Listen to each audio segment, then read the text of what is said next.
I do believe we are live. Are we live? Is it on you? Can you just check? Yeah. Hello.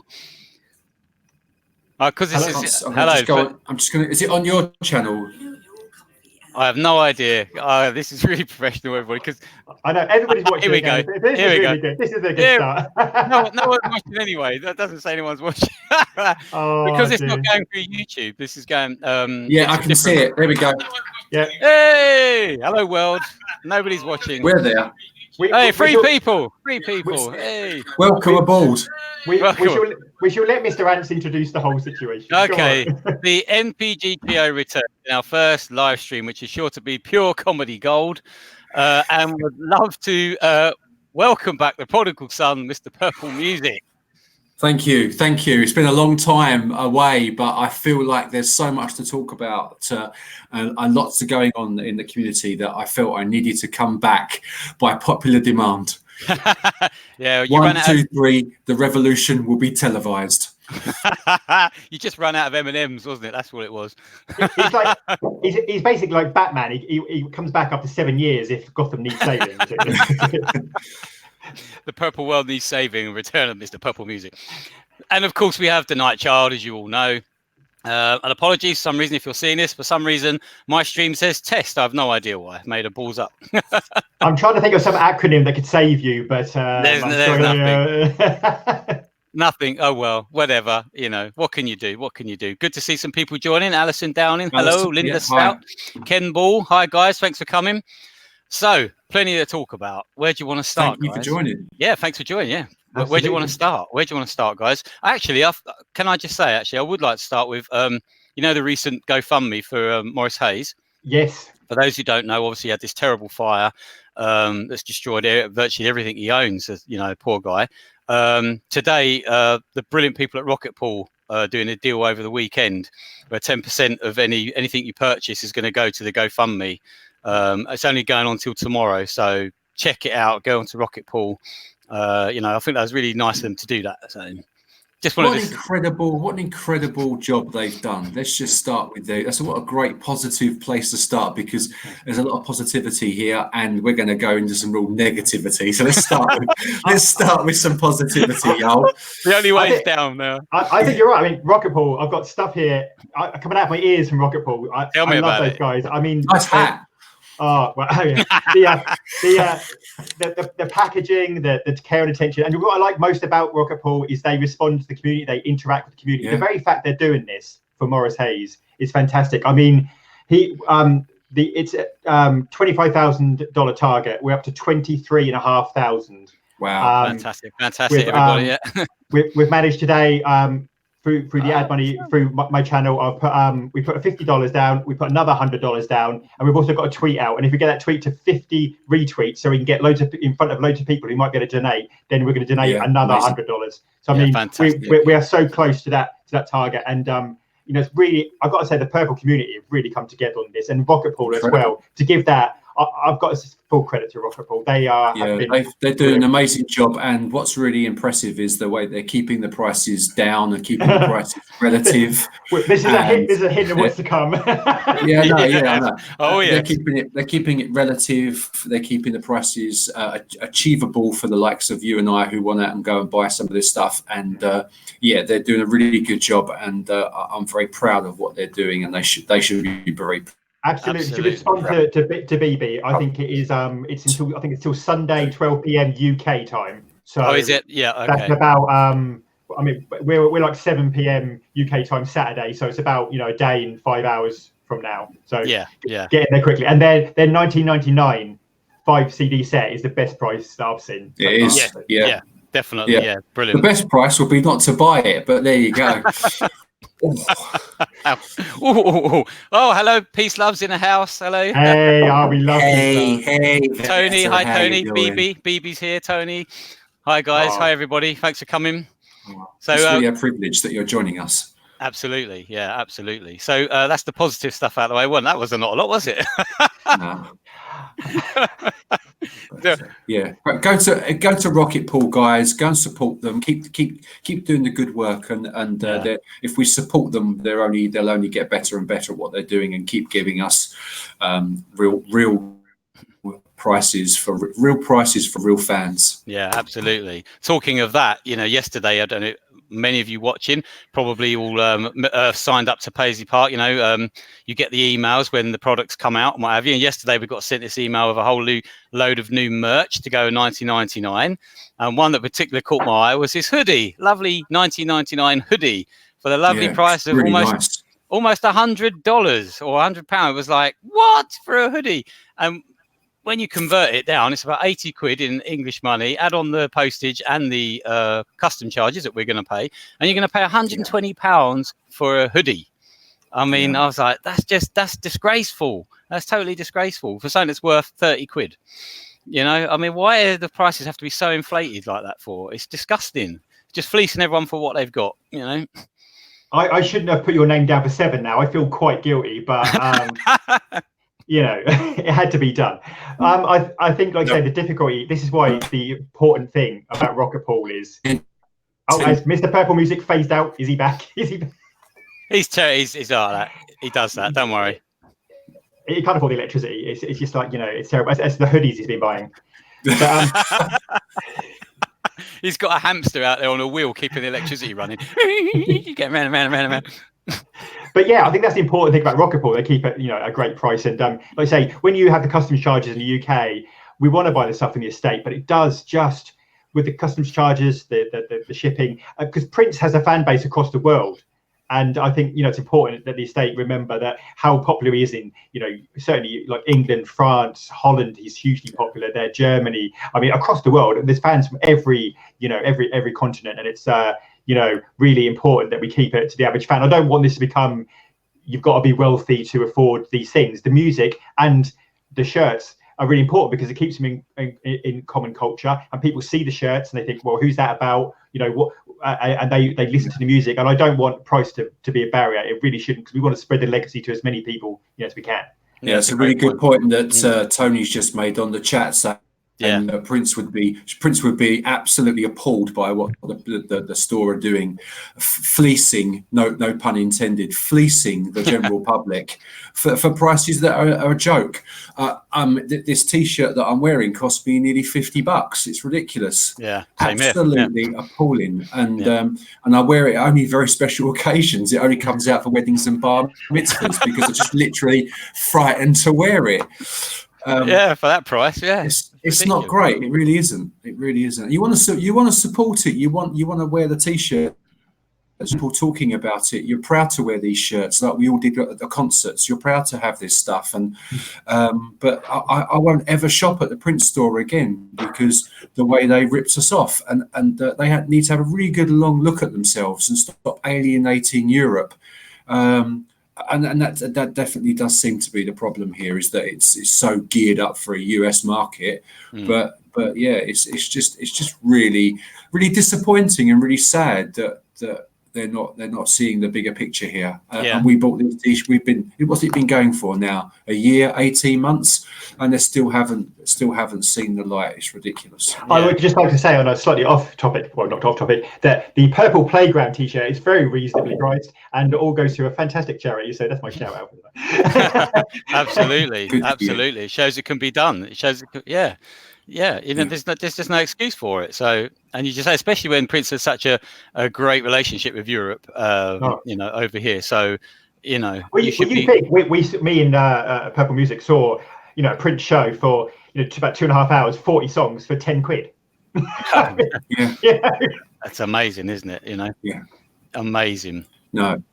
And it's not just the apparel. It's not just the t-shirts and the hoodies and the hats and all the other stuff. It's also the cost of the records that they're reissuing. I'm not directing my negativity here at the Prince store. I'm directing it at the estate, because the prices of the reissues are just ludicrous. It's absolutely ludicrous. And for somebody that's supported this artist now for 35 years, I can't with a family, I can't afford to go out and spend 35 quid on a vinyl. where I've already got it on CD and digitally. But it's just such a shame that they are ripping off the public with these reissues. I mean, they're charging 30 quid for a sampler set on vinyl. Don't even start me on the Versace experience. Versace. I mean, that's the thing. Rocket Pool are doing well because the 10 LP set, like I say, I originally saw it, I think officially at like $250. I think it's gone down since then to sort of $210, $215. But I think Rocket Pool were doing it for like $179. But like I say, when you get to $250, it's going to put it out of the price of a lot of people. I mean, yes, you can get the CD version, and that's good that you get everything, part of that. But like I said, the vinyl, I think particularly Emancipation, because it was put over 6 LPs, and there seems to be this. I don't know if I've not heard anything saying the quality, like it's been remastered or changed. No, it's not been remastered. So I'm not sure why. Possibly it wouldn't fit on 3. Maybe I don't know. Maybe there's a technical reason. I don't think you can get more than 4 tracks on the side, and I think that is the problem. It's always maybe a 10 or 11 track LP was always a double-sided. So I think 5 probably pushing it to the limit, and some of those tracks are 5 and 6 minutes, aren't they, in length? So I don't think from a logistical point of view, I don't think you could have got it on any less than 6 LPs. Yeah. But then don't charge 100 quid. Charge, I don't know, what's a reasonable amount for a vinyl, for that quality of vinyl that would then do what it's supposed to be doing. Yeah. It's not supposed to be fleecing we keep using that word. It's not supposed to be fleecing and exploiting the current fan base. It's supposed to be opening up to a wider audience and driving in new people into the catalogue. Yeah. So they think, that looks interesting. I might buy that. I'm a vinyl collector. I'm new to vinyl. Vinyl's is off the scale at the moment in terms of sales. Absolutely. You only have to walk into your local record store, and vinyl is now the higher percentage of the musical medium. So don't charge £100 for something you're trying to encourage people to buy. The margin must be off the scale. It must have cost about £4.50 to produce, yet they're charging 100 quid for it. I won't support it. I will categorically say that I will not support that release, because it's just one of the most important albums that Prince ever made, and they're ripping people off, and I will not support it. I'll wait for it to end up on Target somewhere. After about a couple of months, I remember that I actually picked up an Emancipation, a second copy, for £2.99 in HMV, I think it was.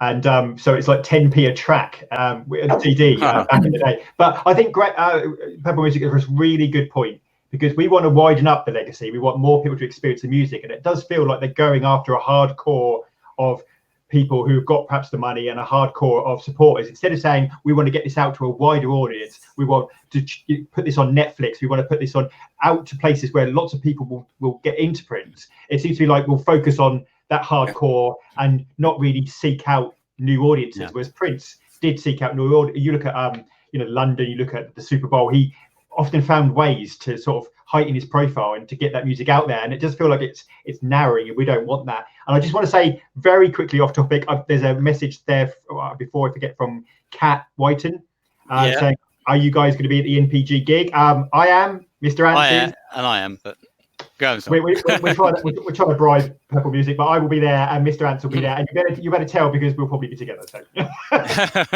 unless we call out before then, it's fine. And hi Michelle, hi Splash. Hi Michelle. Yeah, a few others have joined in. Hi guys. It's quite interesting. Frances Marie says that the 10 album set she thinks in America is $279, which is crazy. It's like you say, you're going for the completest, the ones you want. Like, let's have. I mean, I suppose in one way, yes, it's great. You can have all the different configurations, so you can choose. You don't have to buy the most expensive, I suppose. But also, as we said, the people who are buying it are only the people mainly in the community, the hardcore, and a lot of them are the completists who want all the versions because they want everything. So, imagine how much that's going to cost. Then there's a problem, because if you buy a smaller set, how small can you buy the set and still get the unreleased You tracks? can't. You can't. You have to either buy the 6 CD or the 10 LP set, Yeah, which which is is something outrageous. that I was going to come on to later about the 1999 Overcomplicated release. I think it's a joke. If you want to park it for later, we can, or we can talk about it now. It's up to you. No, I think go into 1999. So look, let's get it out of the way, guys. And I'm sure I'd like to see what people's feedback is on the chat, because I feel very passionately about this, and I think we've got something that's as important as this release. And Jay, you've said it all on your posts, and so have you, Rant. This is a massively important release to us, and we care a great deal about this album. And we've been waiting for something as good as this from the estate since his passing, and we finally got what we've wanted. But it's just such a shitty way to have done it. There's no other way to put it. I think they've absolutely made a pig's ear of it, and it's a mess. Overcomplicated it by releasing 4 or 5 different versions and charging extortionate amounts for it. You people out there may agree, and people out there may disagree with me, but I'm entitled to my opinion, and that's why I felt it was the right time to come back and talk about it. And I just think they've made a terrible error of judgment here. A, from a commerciality point of view, and B, from trying to encourage people to buy into the catalogue again. And that's what this is all about: protecting the legacy and getting people to buy his music who don't necessarily see it. So, example number 1. You walk into your record store day one, 1999's been released. You see it on the shelf and you think, I remember that song. I'm not a Prince fan, but I remember that song. I'll pick it up and have a look at the back. That's what everybody does when they pick up a record. They look at the back and the track listings. So what are you going to see? You're going to see the album. That's great. And you're going to think, okay, I might purchase that. Okay, what's the alternative? There's a second version that's got a second disc. And what's on the back of that? 7-inch edits and radio mixes of the same tracks that are on the other album. So there's your first mistake. And then the second mistake is there's all this talk about all these unreleased songs, all these vault tracks that were supposed to be on 1999 that never made the cut. I'm actually quite interested in hearing some of that. As a new Prince fan, I'm going to pick up the remastered 1999, and I'd like to hear some of the tracks was supposed to be on that, because so much been said about this guy's vault. Oh, hang on a minute. The only way I'm going to be able to do that is to spend 60 quid on CD to get these vault tracks packaged alongside a load of single edits and B-sides that isn't what it's about. It's about driving people into that catalogue, as I said, protecting that legacy, getting people to hear this album for the first time probably, but then also going to listen to this guy's vault, because this has all been spoken about since his passing. This guy's got all these tracks, and for the first time we're going to have a package that's got all of yeah, you broke up a little bit there, but that's okay. I think that was Paisley Park trying to hack into your feed. The estate are listening, and and hello to the wife. She's in the comments. My wife's watching me. Hello. I didn't do it. It wasn't my fault. Well, I can say Francis Marie. And the last thing for the start. The last thing. Sorry. I don't know what my connection's not very good at the moment. Sorry, it's this time of night. I think everyone comes online from America, so we can blame the States. His piece of string is broken. Is what it was. Yeah. But go on. Adding a DVD showing. Yeah. He's gone again. I'll pretend what he's going to say. I think I told you. I said it would be entertaining. Adding those two live. Just about. Okay. Can you hear me? Okay. No. Yeah, we now can. Can. We can Sorry. hear you. Okay. Oh dear. Adding that live footage and adding that live concert is a really smart idea, but they haven't executed it very well, because they've included footage from 40 years ago that is grainy and isn't what we are used to seeing these days. We're used to seeing pristine, high definition. If it's not good enough, don't include it. And then secondly, we haven't heard this yet, but they've included a live DVD or a live audio recording. Again, I have to question what the quality of that's going to be like. So look, I'm not completely against this release. I'm just against the way it's been executed. I just think it could have been executed a lot better than that. To encourage us as the current fan base to buy into it, but more importantly to encourage people that don't know the album to then go out and buy it, but then it gives them a little snippet, a peek behind the curtain into this stuff that would then hopefully drag them into other albums. Does that make sense? Yeah, well, it's why isn't there a 2-disc version that is the remastered album and the vault tracks? I mean, or 3-disc, because I think there's 2-disc of vault tracks, isn't there, with this? Yes.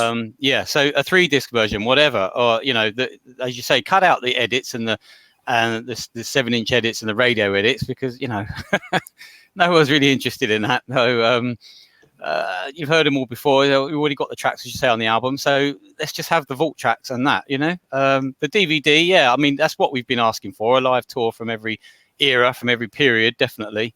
As you say, though, it's interesting because people have already been complaining about the picture quality just from that clip they put up on YouTube, the 1999. But as you say, it was probably shot on video back in the early 80s, so there's only so much you can do to that. So you just got to accept it or not release it at all. As you say, wait till you got something better quality. Or it's difficult because obviously I've never seen that tour. I'd love to see a whole show of that, 1999, but I'd also like to see the whole lot. I'd like to see Vanity and the Time, the whole triple threat. The triple threat tour. I mean, the whole concept of that tour was having Vanity, Vanity 6 and the Time and Prince. That was the whole idea of the tour. And the Vanity 6 sets and the Time sets were only about 40 minutes each. So it's not like you couldn't include that. A 2-disc DVD anyway. or add it on. Yeah, exactly. Yeah. I just seeing that concert, and I have been fortunate enough to have seen that concert through ways that I'm not proud of, but we've all been there and done it. The problem with that footage is that it doesn't do Prince justice, because he's a performer, he sings, he dances, but he does a lot of the solos and the guitar work is given away to other band members, so he doesn't showcase him as a complete artist, and again it doesn't do him any favors. There are I'm sure there are better choices out there, and that's the bit for me that's just it feels a bit rushed, if that makes sense. It is interesting because, like you say, he would I think we talked about this today with he would point to Dez and say the guitar solo and stuff like that, and I think that's a really interesting point you raised there. I'd also like to quickly bring up something Michelle said that which I think is almost part of this, that she ordered Chaos Disorder Versace from the Prince store, turned up the cases were broken, emailed them, no response. And I think this is where Rock and Paul are doing so well, because I've not had a problem with Rock and Paul from what I've heard from other people. You have a problem, you email them, they're on. Actually, I tell a lie. One thing, once I didn't turn up, and the next day they apologized, sent it first, it was there the next day, it was fantastic. And I think that, problems will happen, but customer service is that you deal with those problems when they happen. You don't just get an email and not answer it. That's really important. I mean, I really want the state to engage more. Just engage as much as they can, because it's just really crucial. That's what they don't do. It's like that's what I was saying in my last video I did, wasn't it? That they don't, that Prince really engaged with the community, especially in the final years of his life. On Twitter, he was, as I said, retweeting everybody, reaching out to people. He really felt engaged all the time. He listened to what you had to say, and you could influence him, and it would change sometimes what he would do or what he would perform or what he would put out. And the estate, literally, it's like, they don't care. I don't think you even get hold of the estate when you email. I remember the debacle when we bought these shirts together, and I remember having to go backwards and forwards because I questioned the amount of taxes and shipping. And I think I actually spoke to somebody who didn't actually work for the estate. I think they worked for the distributor. So you're not even getting through to the real people. I'm trying to look back at the email now and find it. musictoday.com. Yeah, that's them. Yeah. Well, this is interesting because Frances Marie's just said, see that, the wrong size sweater she got sent to her. 3 months for someone to answer the Wow. email for $100 sweatshirt. Hashtag pissed. We hear you. We hear you. We Got feel your your back. pain. Yeah. We feel your pain, man. You know, we've been there. Purple solidarity, brothers. Yeah, I mean, it's easier to get hold of Amazon, I think, than it is the Paisley Park, you know, or the estate, you know. Get through Sky. Yeah. Oh, a door cream's in the house. Yeah, Blimey. door cream in the house. G'day, mate. Yeah. Go subscribe to his channel. Come on. Let's get his subscribers. He's up early this morning. He's up. He is. Get up. Wake up. Can I just say this for a door cream? Yeah. Love it. I can't hear now. He does. They scream so well. I love it. I love his little performances. So I think, like I say, I mean, in one sense, there's a positive aspect that they're realizing these things have to be much more expansive in terms of they have to include more. And I think, in a sense, like say, this is much more expensive than the Purple Rain deluxe, much more. You know, you've got much more stuff in it. So I think, in a sense, that's great. In the sense of we're going to have, you know, outtakes, unreleased tracks. We wanted unreleased tracks from the era, possibly putting whether it's merchandise, whether it's posters or badges, whatever from the time.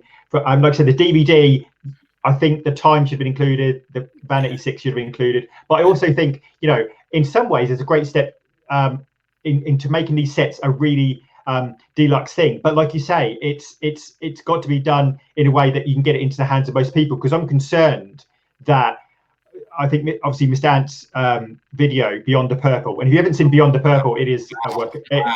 The most impressive thing I've seen. It really is amazing. It really is, and and he makes a really good point about the sales of original, and I've been about, you know, not being very high, and you know the sales of these albums, and it's obviously with this big set, you know, that's obviously going to affect those sales. And while sales don't matter in the sense of, I think it's important, it raises the consciousness. You know, if people see it in the charts, they think, oh, I didn't realize, you know, Prince has got this out, or this is. I think that's really important. But on one hand, it's a good step because it's kind of, let's get the outtakes. The 7 edits, I don't really understand in the sense of, I know some people do like them. If it's just shorter, I don't really entirely Have you ever listened to the Purple Rain Deluxe version of all the 7-inch edits and stuff? No, never. Once, I think maybe I went through it, and I pretty much skipped most of them. So the one that really jars with me, and I'm sorry, this is bad, but Let's Go Crazy. There's the version I hate that mash.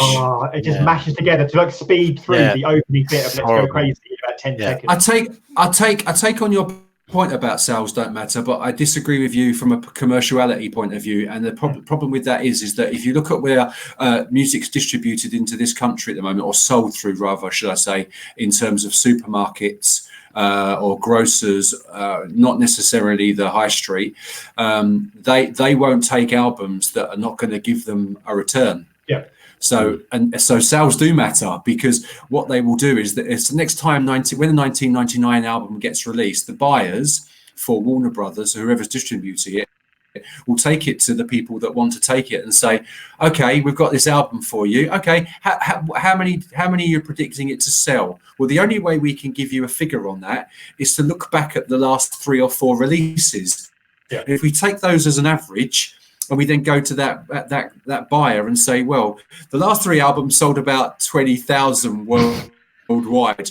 Okay, we'll give that to a compilation album where we know the mass market are going to buy it. So, to your point, sales don't matter, but in terms of getting it out there to a wide audience, it absolutely does matter. I think you're right. I think it's an important point. I think I'll say 2 things. Firstly, I just want to quickly apologise to Tony Delt Blues. He came back and the first thing he heard was a scream. So sorry,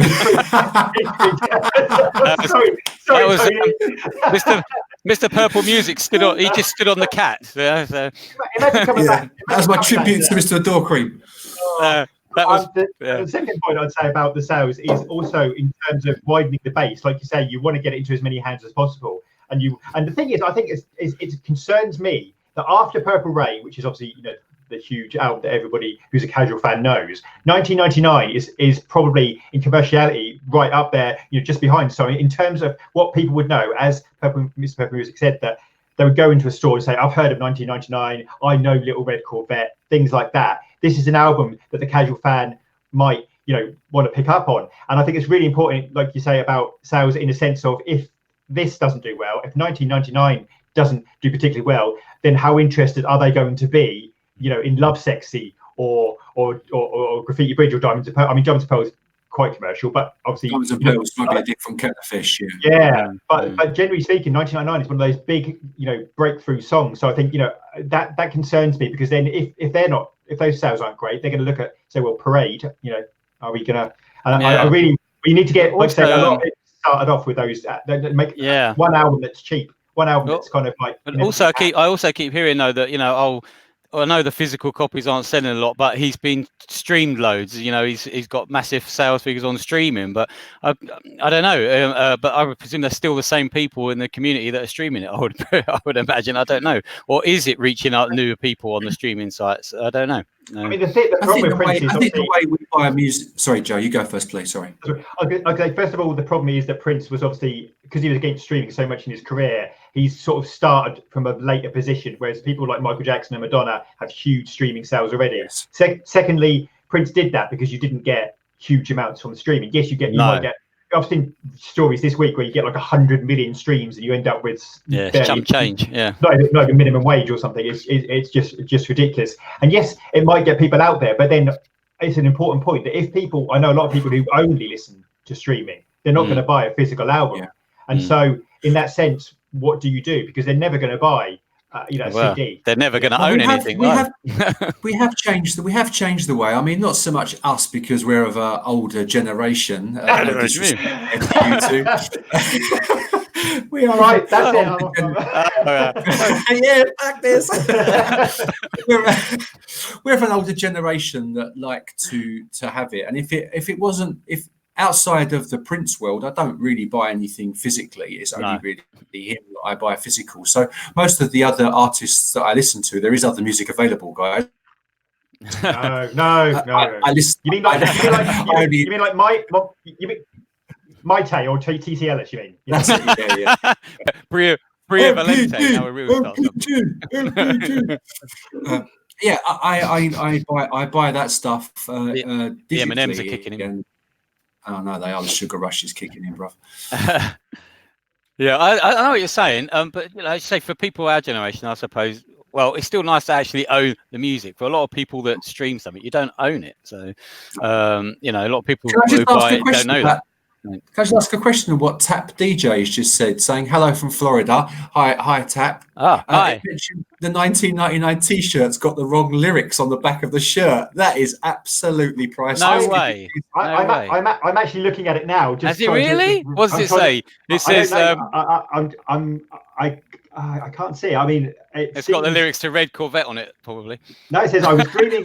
I was dreaming when I wrote this, so forgive me if it goes astray, but I woke up this morning and I could have sworn it was Judgment Day. The sky is all purple. There are people running everywhere, trying to run from the destruction, but I didn't even care, because they say 2000 party over, oops, out of time. I mean, it seems fine, but I don't know. Maybe I've missed. I don't know. Yeah. Maybe Tap G knows something we don't. Yeah. But I think also, like you say, I think another topic you were talking about was, obviously we've had a lot of releases, including Versace and Versace.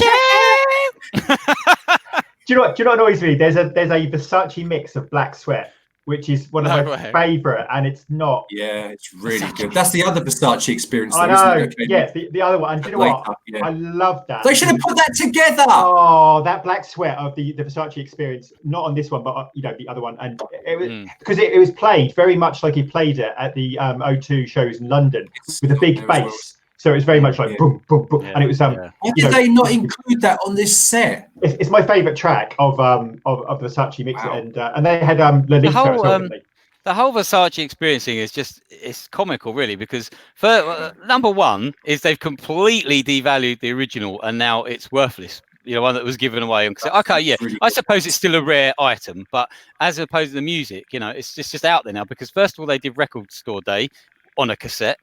And now it's released on vinyl, CD, and everything. And it's even going to make it into the charts. Can you believe this? Number 25, apparently. No, number 25. Emancipation. Emancipation don't get nowhere, but the Versace experience is going to get to number 25. Probably because it's the cheapest of the CDs. But you know, the vinyl for what it is, 30 quid for that. I mean, it's half the price. It used to be £15 for that max. But the on problem vinyl. with that releases and the Peach and Black, shout out to those guys because they we are love epic. them. Yeah. But We love it if you're watching. Oh yeah, it's such an irrelevant release. It's absolutely irrelevant because you're listening to tracks that nobody cares about because they've already now got the full versions, and they make a really good point about some of those songs being having the guts ripped out of them. Yes. And it just absolutely does no good at all. So when that finally gets released, you're never going to want to buy it because you think, well, that song doesn't sound great. Having listened to the Versace, I'm talking about new listeners here. So I really have to question, what's the point? Leave it as a special release on Record Store Day, or leave it as the collector's item that was given out of Versace, and leave it. We don't want that stuff released. It doesn't make any sense. I think it's also a really important point. Sorry, that's a really important point about. So I've heard some people say that they feel they wanted to put the Gold Experience out. Obviously, this legal problem with the most beautiful girl in the world, and this was some kind of like sort of half attempt to say, well, we want to get some of it out. I mean, first of all, without going into it too much, the lawsuit is just ridiculous in the sense of how long it's been going on. It's ridiculous. I mean, why they can't just say, okay, we'll deal with the Italy thing, we'll release it worldwide. Well, why can't they just share it? Yeah, share the bloody copyright or whatever. They're talking about it going on for potentially 15, 20 years, which is just ridiculous. And that's for a song. There's lots of arguments about whether, I mean, one court has ruled that it doesn't sound the same. One court said, yes, it does. And another was like, well, no, it doesn't. And it's very, very bizarre. But this is his UK only number one. Well, you know, I mean, other than the ones he wrote for Shaka Khan and Sinead O'Connor. Well, not four, but you know, they come. Don't move on. So anyway, but I think it's really interesting that, like I said, the Gold Experience, you know, is this going to be tied up? It's really weird because I remember Prince, obviously at the time, the Gold Experience would never be released. And it finally got released. And now we're within this limbo where it's almost being held hostage again by this ridiculous lawsuit. You can't release it without being held hostage. Yes, absolutely. But and to be honest, it's one of his most incredible pieces of work. And again, outside of this community, yes, you can stream it or you can get it on certain sites, but it needs to be out there. It's one of these things that's been out of print now for so long, and the problem is it's driving eBay sellers and people on other sites. It's driving the price of that vinyl up and up and up and up, £300-400. That's just to release it and it stops all of that. Can I ask a question? Does with the lawsuit, would that include the Mustang mix as well? Or not? That's interesting, isn't it? I wonder, because what about the beautiful experience in itself? Yeah, all the different. The Mustang mix, I think, is quite different in terms of, you know, how much does it? I don't know. I think as well, as you said, I did a video about it. It's much more like "I Just Died in Your Arms Tonight." That sounds identical almost to this other track. Don't tell them that. That was Sue too. Yeah, but the fact that they think Prince found this obscure disco track from the late '70s that never charted by someone, you know, from I can't remember what country it's from. Is it Italy or something? Wherever it was, and thought, oh, I'm going to nick that. It's just ludicrous. It's totally ludicrous. You know, it didn't happen. You know, there's a million songs in the world that have a similar little bit. You go, oh, that sounds.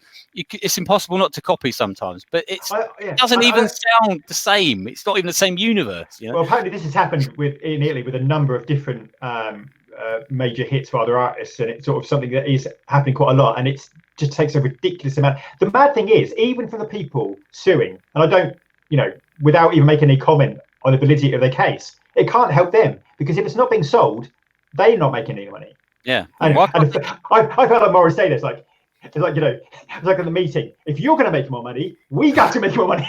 Yeah, exactly. That's what time it is. That's what time it is. No, it's a bit of a disgrace. I wonder where they're going to go after 1999, and that feels logical, I suppose. Yeah, bankrupt would be a great. Yeah, you wonder where they're going to go. We need a schedule. We need an idea of what's going to happen so that we can start saving, I guess, more importantly. Yeah, remortgaging, You know, Well, that's the thing. Is what I asked for as well. I said, why didn't they just come out with a plan? You know, to say what the plan is. This is all the existing albums, regardless of the vault, and this is the plan of how we're going to release them in what order. Whether we're going to go chronologically or we're going to go era or whatever. And you would have known what's coming or what to expect. And as you say, maybe I don't know what it's going to cost, whatever. But at least you would have known. It just seems so random. It's like so. They go on about 1999, you get all this hype, and then they just suddenly drop videos of him and Chaka Khan from Cafe de Paris on the YouTube. Where the hell is that? Why now? Why are you just? It's like have they just found the VHS? Oh, someone said. Yeah. Oh, there we go. Yeah, quick, put that in. You know, but it's like so random. Why that one? It's like there's some things that just don't make sense to me. It's not that you don't want to see it, and this is great performance of it. It's just why now? Why it's so random out of nowhere?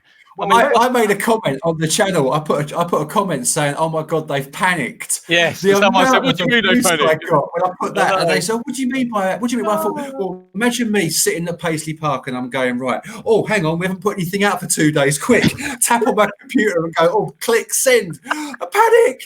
It's like it was more than 2 days. It'd been about 3 months since they put anything out. But how about sending out the Purple Rain video and getting it bloody back to where it belongs, rather than bloody Godfather? This is what I was want to talk about. This is the 3 things I want to talk about. Because first of all, very quickly. Oh, we're getting going now. Versace, I can't believe it's not taking long. The Versace experience is on YouTube on somebody else's channel. Yeah. Completely album in full. It's claimed by about I think it's like 15 different companies again. But it's on there. And somebody if it's allowed to be on there, why isn't it on the official channel? The Godfather has about 100. It's 100. What is it? 20 million views. It's the most popular Prince video.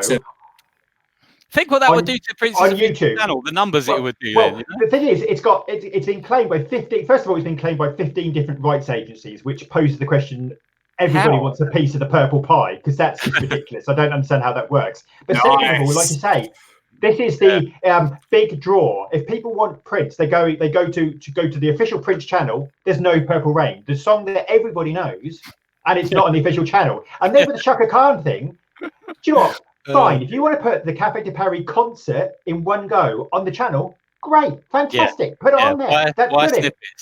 Why are we getting clips of it? If we get clips at that rate, it's going to take us 400 years to get through all the stuff we've got. You know, and then the people that they're hoping are going to buy it, they're going to try and capitalize on and extort, are going to be dead. Exactly what I said. Is that, you know, we've only got about 4 years left, and there'll be no one left. No one to share the legacy. No one to talk about him. No one will know what he was like live or what he was like as a person. You know, we'll all be gone. You know, then what they're going to do. Me and Adore Cream are going to be up there somewhere in heaven, screaming our heads off, singing along to Adore in a karaoke with Elvis and Jim Morrison. I think it's another point, a really important point Michelle makes. I'd pay real money to see that. I think that Michelle said about, you know, you order stuff, but you don't get it mailed out until it's out in stores. So you pre-order it from the estate, say, great, I pre-ordered it, that's fine. And then other people are getting it before you get it. And you think, well, hold on. I don't really understand how that's you know, how that's working. The fiasco, nothing compares to you and the vinyl and the t-shirts. Oh, don't go there. There's a rant video about that. Go there. Yeah. just a quick shout out. If you don't want to pay extortionate prices, I managed to pick up Chaos and Disorder today on vinyl from Amazon Spain, and they're selling it for 20 quid. That's just brilliant. I mean, I don't mind spending £20 on that. I wouldn't spend £20 at Versace. I'd 20 pence maybe, not £20. But that's a lot better than 30, 35 quid, though, isn't it? Well, that's ridiculous. Actually, one more thing I didn't say about when we were talking about Versace, going back as well, about saying it wouldn't get new people to want to listen to the Gold Experience or be interested. Also, the quality on it as well is awful, especially the Gold Experience tracks. They're so muffled, and obviously, it was from a cassette tape. But I just got to get rid of this. There's an interesting point though that Peter Black made when they said that, the reason why he keeps saying like Versace and everything over it is like it's a watermark. It was to stop it being bootleg coming up because the music hadn't come out yet. So if it was leaked, you knew it from one of those cassettes that were given out at the Versace. So then it makes me wonder. So was the quality of the Gold Experience tracks rubbish on purpose on that original giveaway? Can I just say on this video? Versace. So this is watermark. So if anybody, you know, bootlegs this video, we know. Yeah. We know.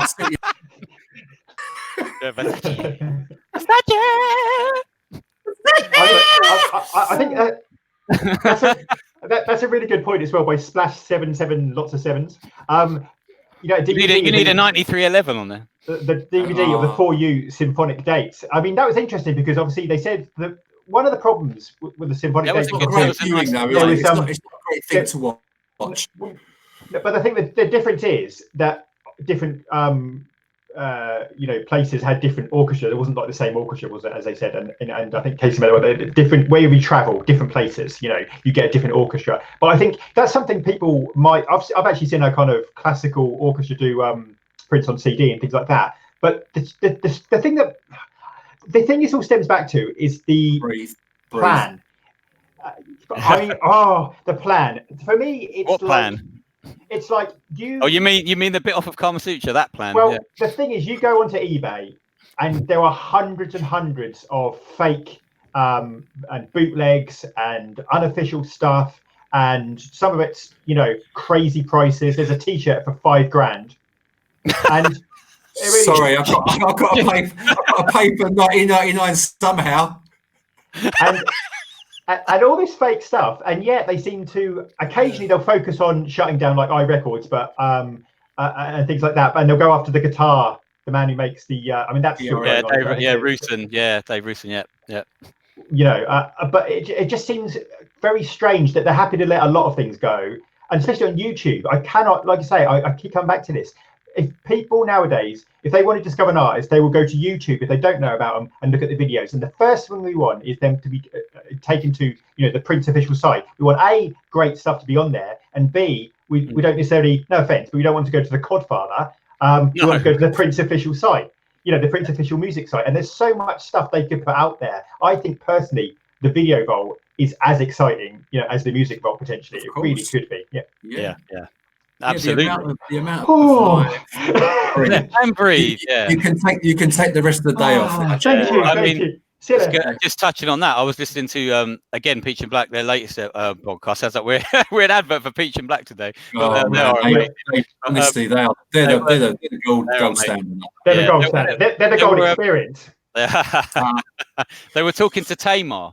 And she was talking about a video that she shot with Prince at Paisley Park, and amazing video. And she's never even seen it, never even came out. It was around that 31-21 period. And she was saying how much she would love to see that, you know, it would just be amazing. So, you know, as you say, there's so much video stuff. A lot of people said this. These are full production, expensive dancers, set, designer videos. Yeah. These are not just, you know, I've made this at home as a rough guide of how to make the video. These are full productions. They spend weeks on it, and then all days on it, and then it's like. Oh, what do you think? Yeah, what do you think he did with his time at Paisley Park with the soundstage, and when he wasn't, you know, shooting videos and films, and you know, incredible. Ordering camels at 3 o'clock in the morning. You ever been fortunate enough to hear any of the rehearsals that he did at Paisley Park of some of the concerts? I mean, the rehearsals were better than the concerts sometimes because they were elongated tracks where they were jamming. I mean, and that stuff would have been recorded. I'm certain of that because I've seen footage of him checking it out and everything. Yeah, it's so meticulous in his planning. Yeah, like this video. Yeah, some people have an agenda. We just, you know, we just wing it. Yeah. Speaking of money, because we're going to need sort of a kind of purple bank account. A purple fund like no other. I mean, obviously, that bank account's beyond the purple. It's not too long before the book, the famous, the beautiful ones, Prince book, and I was really interested in the fact that when it was first announced, the very first time it was announced, I didn't believe he would write an autobiography. I didn't believe that. And I thought if he did, it would be very much along the lines of 21 Nights, you know, the kind of poetry, pictures, beautiful, stuff like that. But then, table book. Yeah, but then seeing some of the bits that as Dan Piper has sort of talked about, I mean, wow. I mean, he's, you know, it seems quite open about, I mean, first of all, the big regret for me is that he never got to get to the Super Bowl era, because I think where he grew up and what his life was like at the beginning of his life, to go through that amazing journey and then to get to perform in front of 200 million people, probably the biggest music, you know, event there is. that must have been such an amazing moment. There's a picture of him at the Super Bowl, and he just looks overwhelmed almost by it, almost, you know, humble and kind of so thankful that he's done this. So I'd love to have known his thoughts on getting to that stage. But that said, he talks about a lot of issues about race. He talks about his father and when he wants, you know, when he decided he really wanted to become a musician. And this seems like he actually, you know, is going to be quite candid in a lot of the things he said. And I think there's going to be a few bombshells, they said, didn't they, about, you know, do we know how far he got? Do we know how far he got in terms of time? Rumor was about, I mean, rumor was on the, all I've heard is the 50 pages thing, but I don't know how far, if that was chronological or not. It's rumored that it got to around the Purple Rain era, would you believe?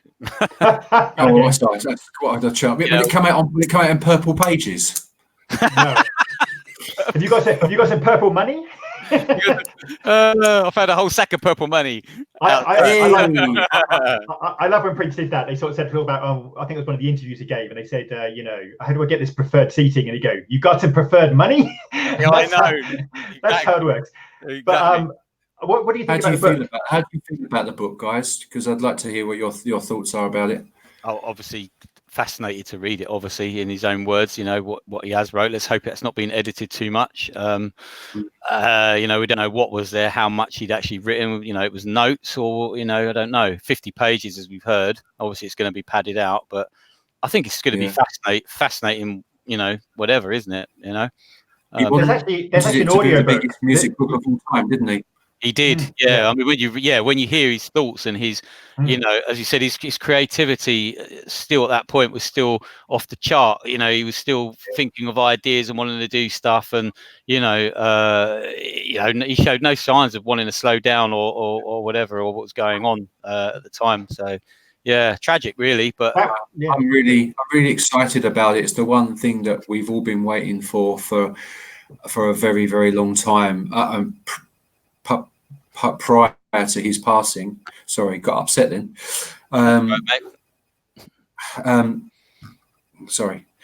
So one thing we've all been looking for. One thing we've all been looking forward to for such a long time, and I'm gonna read it with a very heavy heart, but with incredible intrigue to see what he has to say, and read his own words. But more importantly, it's going to be really sad, I think, and I just would like to capture people's thoughts and their feelings and share their stories when the book gets released. So a shameful plug, something that I'm going to put at some point in the next few months, but I'd like to maybe create a blog where people can share their stories and thoughts about the book. But I want to hear your stories. I want to hear what people have got to say.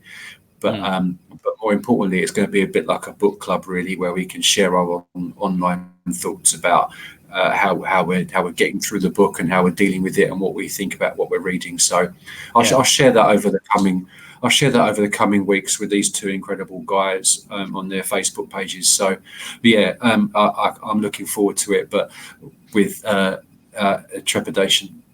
Absolutely, I think that's really interesting. There's actually, from what I've read, also an audio book. Now I'm going to read it because I want to kind of hear it in my mind in Prince's voice. It sounds mad. I think you should do the audio book. You're the only person who should do that. No. I mean, I don't know who's actually doing the audio book, but I think I'm going to read it because I want to hear. I imagine Prince saying those things. I can think of a few people I don't want to do it, but I think it's really interesting. I think you know, it's one of Morris Hayes doing his Prince voice would be brilliant. Oh, yeah. I was going to say Morris Hayes. If anybody, it's like a telethon now, but we're up to $23,500. I mean, that's fantastic. He's such an amazing guy. Me and Anne, we all met him. Are you on the phone? He's on the phone donating. That's good. Donate more. Morris Hayes obviously had this terrible fire, and he was such a great guy. And we met him obviously at the Nelly's jazz, and do you know what? It was amazing. He was out there. He was friendly. He was talking to everybody, and he's become very much the backbone of the NPG. He was sort of very much somebody who took it on, and they looked to him, and he's just a genuine decent guy. And I think particularly being a musician, having all your equipment destroyed is just heartbreaking. So if you have anything you could donate, or even just share it, because you know what, even if you don't donate and you share it, you might get it in front of somebody who can, who can donate. To do that. On another note, I'd also like to say, obviously we've got the Morris Day book coming out very shortly too. So what do you think about that? Yes, well, so that's been mentioned in the comment. I saw that mentioned in the comments a minute ago. Who was mentioning that? Oh, Diana Williams is here. Hi, Diana. Didn't see that. Michelle, she agrees with me. You see, the night child should do the audio. There you go. I can't keep paying these bribes. I would like to, but yeah. Really? Wow, bless. But what do you think about that? That's going to be quite interesting. I think a little bit of it is already, I think, on Amazon. You can go on there and kind of look and sort of read a few pages kind of thing. But I'd be interested to see, because he's quite candid about his problems with cocaine, about how Prince and him obviously had a very a long-term and amazing relationship, but they had a very up and down relationship. Obviously, he was very much, Purple Rain was sort of, it's very interesting, I think, Morris, because he went through that Purple Rain era, even though he already left the band and it was kind of, he's moved on, and yet he's sort of having to go to premieres and things and talk about Purple Rain. And then sort of his sort of second resurgence, if you like, leading the time and again sort of getting out there. So I think he'll be quite a candid guy too, and he knows Prince from way back, doesn't he? So yeah, that will be interesting, won't it? Yeah, definitely. The Randy St. Nichols book as well, also really exciting about that, because the last one was so well put together, and this one's obviously going to be all around the gold experience. So what a beautiful way to come back to the gold experience that is. I can't wait for that book as well. Yeah, it is beautiful. I know it's not cheap at all. I mean, I've seen different prices from 60, 70, 50. I think even now it's about, I'm hoping, possibly that might come down a little bit more. I don't know, but I mean, I know with these art books, they do charge obviously a higher if you buy it from the estate, it's going to be $649 plus shipping. And import tax, yeah. There are payment plans available, apparently. Yeah, mortgages, and various other. I'm going to set up a fund similar, and I'm not making any derogatory comments about Morris Hayes's fund, but I'm going to sell some kidneys to fund the purchase of the next Super Deluxe release. So I'm going to sell a kidney, guys. If you're interested, just donate to the chat publicly below. Starting price is £2. It's gone downhill already. It's gone downhill already. What do you mean already? But look, there we go. Lux has just said Randy's book is $45.50 on Amazon. Wow. Right. Well, nothing. You get a free CD, Debbie. Yeah, you'll get a free CD. You'll get the Versace experience with it. Versace. He's got a whole stack of them out there. Can't get rid of them. Yeah. Oh dear. I've got 500 cassette tapes that are around fashion shows. Well, I think the thing is though, it's weird because, like you say, it doesn't feel. Some of these albums some of the albums just going to get lost. I think some of these albums are going to get lost because it's all Purple Rain 1999. I mean, I wonder how many albums they're going to give this deluxe treatment to. I mean, we've been quite lucky recently because obviously we've had the amazing Sign of the Times, situation. I'll plug that, and that's get yours. Oh, that is beautiful. It's over there. It's beautiful. You can see it there, and you get sort of obviously photographs with it, the Blu-ray, the DVD. You get the booklet, the documentary, and it's interesting what you can do. And this is Turbine Media who really gone into this, and this is sort of they've got specific licensing to do like for a German release. But with the remit they had, because from what I understand, they had very tight controls about what they could and couldn't do, where they could put it out. Obviously, they would love to put it out everywhere, but their deal was it's only the Sign of the Times. The people you interview talk about Sign of the Times. And, isn't it? Yeah, go on. And it's sort of, yeah. Isn't it so interesting that it's another thing that the estate don't own or have let go? Sign of the Times of all the things, So there's two things I love about this. I love the fact Martin Homan, obviously the great Martin Homan, did the artwork, and I think this is his best artwork he's ever done. I think this is phenomenal, really superb. But the fact they also interacted with the fans. I mean, obviously, Peach and Black do the they do sort of the audio. We can listen to Peach and Black describe the concert and talk about the concert, and they actually reached out to them, and I think that's fantastic. They've got obviously Cat Glover, you name it. You've got Cat Glover, Susan Rogers, Levi, Steve Purcell. It's just really interesting. It's a beautiful thing. I say it's a beautiful. Have you listened to the Peach and Black part of it yet, Jay?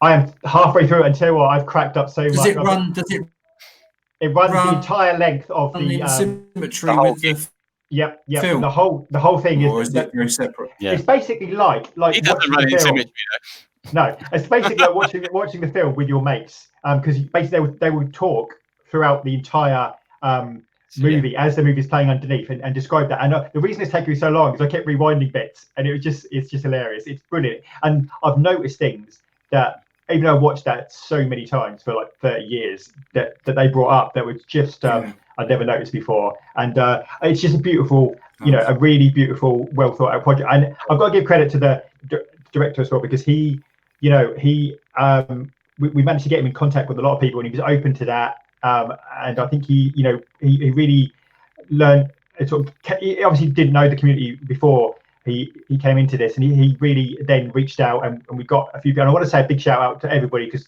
lots of people, peace and love, and lots of people as well. Valerie, there's lots of people who really sort of had contacts. They knew people who could get people involved, and I think that's it's a beautiful thing. And it's and the trouble is almost that it's a victim of its own success, because I think now it's pretty hard to get hold of, from what I understand. No, well, that was something I was going to talk about, and just to say that something as beautiful and as celebratory as this is should have been made more readily available, and only available. It was only available through Germany, and it was limited to 2,000, 3,000. How many have I've got a fly buzzing around me? 2,000, 3,000 copies. And I think it's such a shame that something as beautiful as this. I mean, it's nice that it was limited, but it is a bit disappointing. To be fair, I don't see. I mean, I don't know the full legal situation or anything like that, but I do not understand why the estate couldn't grant a worldwide license. I mean, if they own the rights to it, then I can't see. Well, I mean, it's odd, isn't it? Again, it's like it's the same situation with the most beautiful girl in the world. We're here again, so it's so odd. So many things are fractured and owned here or not there, and what have you. So something like some of the times, all the poor people in America who can't get it, they're desperate for it. Although the one of the discs is multi-regional, isn't it? I believe. Is one of them? Is it the DVD? The special features? I think the DVD. I think the DVD is region 2, but I think. Oh, is it? Yes. The DVD special features is multi-region, I think, but if you're in America and you want it, you're going to need a multi-regional Blu-ray, because it comes with, it's the same discs on a DVD and on a Blu-ray. So you either need a multi-regional DVD. There you go. The orange ones are the peach ones are the DVDs. The black are the Blu-rays. So you either need a DVD or a multi-region DVD or multi-region Blu-ray. So, it's something that Jay's where's Jay going? Is exploring. You get a great booklet with it. I've got to say, it's got like things. I love the pictures are lovely. I mean, it's some really amazing stuff, isn't there? You get that. Not only do you get that, you get this wonderful booklet, which has got, like I say, loads of descriptions and everything. Don't you dare! What? Have you not? What's really interesting about the way Jay here, aren't you? In more ways than one. There's a real kind of 3D. He's moving around like a Dalek. Is that you get pictures like so. You get amazing. Oh wow! They're lovely. Really amazing, and you get the poster. I mean, you get the full poster, so you get the full Fun of Times poster. So I got to say, and also on the DVD they have the original trailer. I don't know. I mean, I wonder. Yeah. They had the original trailer as well from the actual time when it was released, which is interesting because you see it's quite a different. Wow. You can see it. Obviously, it's from that time. It's very, very interesting. Like if you see one film, one Prince movie, see this one. Like if you see one, there was obviously so many that they thought you could possibly see. And it's interesting because obviously this came not long after. That's an interesting point about the trailers. Yeah, I went back after watching your. I went back after watching your incredible Graffiti Bridge video, and I went back and rewatched the film. And at the end of the film, on the copy I've got, shows the trailer for Graffiti Bridge, which is a really interesting trailer. And I'm sure there was a part of the trailer that's not in the original film. I'm sure there's a bit. There is. It's a lot of Graffiti Bridge outtakes. I can't stop this feeling I've got. There's obviously the. Where does the bloody float come from? I know. Well, I think that's from the latest fashion. Let's kill it. But the interesting thing is, the best advert I ever saw for this was they had all 3 of Prince's films, Purple Rain, Under Cherry Moon, Graffiti Bridge, and they sold them, and they said, he has amazing music, he has this, and then they had this bit where this voiceover comes over and says, the king of love, and they have him just kissing in every one of their sort of, it's like really strange, but they're doing this box set, which was amazing, because my copy of Graffiti Bridge on VHS, on the back they call it the Grand Slam instead of the Glam Slam. They call it the Grand Slam, which wasn't great. Oh no! It's like, Does he come out in his tennis gear? Yeah. It's just bizarre, but I think I think it's interesting what you can do. I mean, in a sense of that, I'd ask you if you could make the next project, if you could release something, what would you go? Would you go piano and a microphone? Would you go a concert? What would you do? No pressure here, lads. I think a really good point again. We're mentioning there about valued all the incredible piano microphone stuff that he did in 2016 and 2015 by bringing out that rehearsal tape. Is people are going to associate piano and microphone. And as soon as you see, let's imagine the estate get their act together, and in 2 or 3 years' time, we get a Paisley Park. I'll point to the right way. We get a Paisley Park release of that from the 21st of January 2016. We get the DVD and we get the CD of that, and they're going to say piano and microphone on the CD. People are going to associate the hissy tape version of him doing a bit of Chaz and Dave and a bit of Les Dawson on the piano. I think you make a really good point. Darling, there ain't no pleasing you. I think you make a really good point in the sense that people aren't going to, casual fans aren't. They're going to think, well, what's the difference? Do you know what? They're going to say, if I got that, what's the difference between that and then? Is this just later? I mean, and it's very, very different. Yeah, I was just gonna say, as much as I want to see it and hear it so much, it's almost like it's too long now.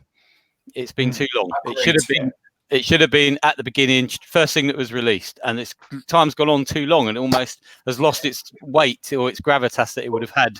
That's a really good point, because if you had that choice and you said, look, we've got 2 piano microphones, we've got one which is a rehearsal which wasn't meant to be heard. Yes, it's kind of like this moment, unguarded moment with Prince and rehearsing, that's fine. But however, we've also got this professionally filmed 2016, his last concerts, incredibly emotional and powerful. He talks about his father. We've got this filmed in great quality. We've got him performing all the hits. Do we release that? And no offense, the editing on that would not have taken a day. It wouldn't. No. I mean, you've got camera set up. It's filmed. He's not running about the stage. You haven't got to do lots of cuts. Literally. No. Just release that. That should have been released as a kind of look at Prince's final concerts, how amazing they were, how talented he was at the end. And especially it brings a new side to Prince, because people always think of him as a guitar shredding, rock god. And here he was at the piano being emotional and open. He talks about vanity, his father, everything. And I think, like you say, that was an absolute. And I actually agree with Ant. I think the moment's gone. Yeah. Maybe there's a point. Maybe there's an opportunity to release it with the book, because it's so autobiographical, the way that he was talking about his life. Maybe there's an opportunity there. But I 100% agree with you. I think the moment's gone. I think it's just, even for me now, it's too painful to listen to that stuff because of what happened. So I don't go back and listen to those recordings anymore. I'd rather listen to stuff that's a little bit more fresh. But no, I think it's a really sad and missed opportunity. And if they do ever release it, I don't know what the longevity or the commercial aspects of it will have, what impact it will have now. I think it's yeah, absolutely. But the gala was filmed as well, wasn't it? So it wasn't just the tour. The Paisley Park gala that was shot as well. So you've got the whole thing. You can have. We all know from every concert we've been to, when we went to the Hit and Run at Shepherd's Bush, when we went to all those concerts, they were all filmed close up. We saw that clip of Chaos and Disorder, and that is pristine quality. That is HD. Ready to go. Well, that is amazing. That is a superbly filmed thing. Every one of the O2 shows. Three shows. Yeah. Oh, now Montreux, you could press a button. Mate, come on, 3 shows, all DVD quality. Everyone's bloody got it already. It's done now. But not only is that ready to go, what do those 3 shows in 2013 do for his legacy? Absolutely everything you need it to do. It's the perfect vehicle to showcase him as an artist. It shows him as the conductor. It shows him as the funk, as soul, pop, and then the third night you've got the. It's the estate again, folks. I know they're hacking into it. I think he was going to say, the guitar and the third night. He was going to say that. The piano, and then he does it. He's in full flow as well. I know, he always is. That's what happens. You just, But I think he makes a really good point about that, and I think he does definitely. He's absolutely right. That the Montreux shows. He's completely gone now. He's completely gone now. Hey, there he is. He's back again. Sorry, you're in mid-flow there. Absolutely, it does exactly what the legacy need, exactly what the estate want it to do, rather than trying to bring out things that if their rationale for releasing these projects is to gain new fans and create longevity, but also make some money. Which let's not be naive enough to not think it's about money here. Then those 3 nights do everything they want it to do. You package it as it's showcasing Prince, and you release those, and it showcases him as an artist. I don't know. Everybody who's watching us tonight, everybody who's in the Prince community, has probably got some form of those concerts, and they are 3 of his very, very best. I think you're absolutely spot on, and I think also anybody else. I think most artists would have played 3 nights and then played a virtually similar set. Prince absolutely did not do that. They were complete. He was the band leader at times. He was controlling the band. It was horn heavy. He was guitar shredding. He was, the balladeer. He did everything, and I think he did those nights so differently. And like I say, that's the full gamut of concerts. They were 3 very distinct concerts, and anyone else would have done something, the same thing. And I think that that's a perfect thing, and that is filmed. We know it's in good quality. We know it's ready. It's good to go. As are the O2 shows. They were filmed every night. You could see it on the screens. They were filmed in amazing quality, because the bits that have been released are in amazing quality. The O2 shows, again, phenomenal interest in that, and the hit and run shows. There's so many great concerts out there, and this is what annoys me the most. I think about so far. It's just we need to really get into the fact that he was, I think the greatest live performer there was, and I think that's just. Yes, it's important. The studio albums, absolutely, but we really need to see his live performances in as great a detail and clarity as possible. Some of the filming for the Diamonds and Pearls era is immaculate too, that I've seen. So I mean, it's out there, definitely. It's doable. I think I mentioned this before about the Purple Rain thing, and about the fact that we are now used to seeing material in a certain definition. We get pissed off when things are grainy, or when signal drops, or when we can't get Wi-Fi. We get pissed off with that. So our expectations are very high now in terms of tech, and we're watching things in high definition of 4K and 3D and all of these things. So they have to make a decision here. And again, this is twofold. This is about longevity, protecting the legacy, and commerciality. And I think if they want to do that, they have to make a decision and go, anything prior to 1994 or 5 is not going to be filmed in widescreen. It's not going to be 720p. So maybe we have to have a think about that, and keep that to one side. And let's start at the end and work backwards, and look at all of these gigs that he did around in Musicology, or the Vegas stint for 3121, or whatever it might be. But let's start working our way backwards here, and release some of this stuff, which will then encourage people to buy into the catalogue. Then you've got a plan. You've got a basis. And then you start to then rework some of the albums and bring out the remasters, because then you've got a captive audience. Exactly what I was just going to say. It's a great point, because you've got them in, they've seen it in high quality, they've seen how amazing it is, and then they'll accept the lesser quality, because, as you say, they're already in now. They're part of it. They want to see more. They'll accept it, and they'll watch it, rather than put up a grainy, rubbish 1982 video and go, oh yeah, and they'll go, oh, what's this? Wow. So what? How lazy was it putting Syracuse on the Purple Rain Deluxe? It's so lazy. No one's ever seen that. It's so lazy. I agree, with a possible exception. I think there is some Diamonds and Pearls footage that is of very good quality, and they might be able to do something with that. But generally speaking, I think you're absolutely right.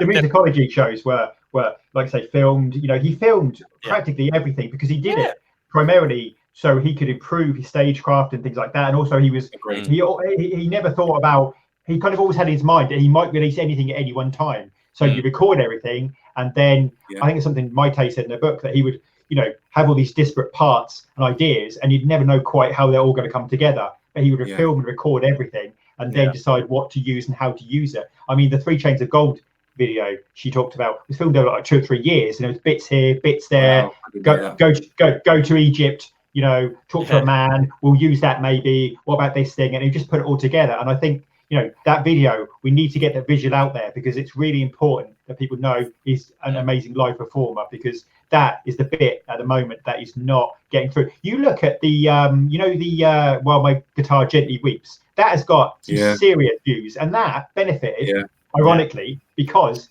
I don't think Prince owned the rights. I think that was sort of, you know, the Rock and Roll Hall of Fame or whoever. So I think well, it's a George Harrison song, isn't it? Yes. Well, do you know what the interesting thing about that is? And somebody pointed this out to me. The guitar still hasn't landed, well, yeah. The interesting part, where they said that it started off as, you know, George Harrison and, you know, a tribute to that. And it started off listing all the people playing that night. And Prince was about 3rd or 4th or whatever. Yeah. Now it's been changed, but Prince first. Even though he was like, you know, he sort of comes in a few minutes, it's like, this is Prince. And this is what people are coming to see, you know. And what's really interesting about that, I don't know if this is true or not, but he rehearsed with them, did he? They all rehearsed. So Tom Petty, Jeff Lynne, who's the guy on keys? Stevie Winwood. All these people all rehearsed it. He never showed up. They just basically said, "Would you like to come along?" And he rocked up, and they had no idea that he could do what he could do. I'm guessing some of the artists had an inkling that he was as good as that, but when they saw it in the flesh, and there's one scene where you see George Harrison's son just look at him and go, "Oh my God, he really is this good." I think I heard something different. That he did do one rehearsal, but he went easy on them, and he just kind of like, you know, played a little bit, you know, blah blah. I heard something else. That he did the rehearsal, and then I can't remember his name. The other guitarist stepped in and did the solo, and Prince and Prince was like, he stepped back, and they're like, "Oh well, you can do it next time, Prince." And so I wonder if he was like, sort of, you know, so I heard that someone just stepped in, took the guitar solo, but now it's like, he's like, right, I'll show you. Wow, who knows which one's real? This is the quiz, folks. We've got 3 possible answers. we are getting some serious. We're giving away Versace experience. What's that?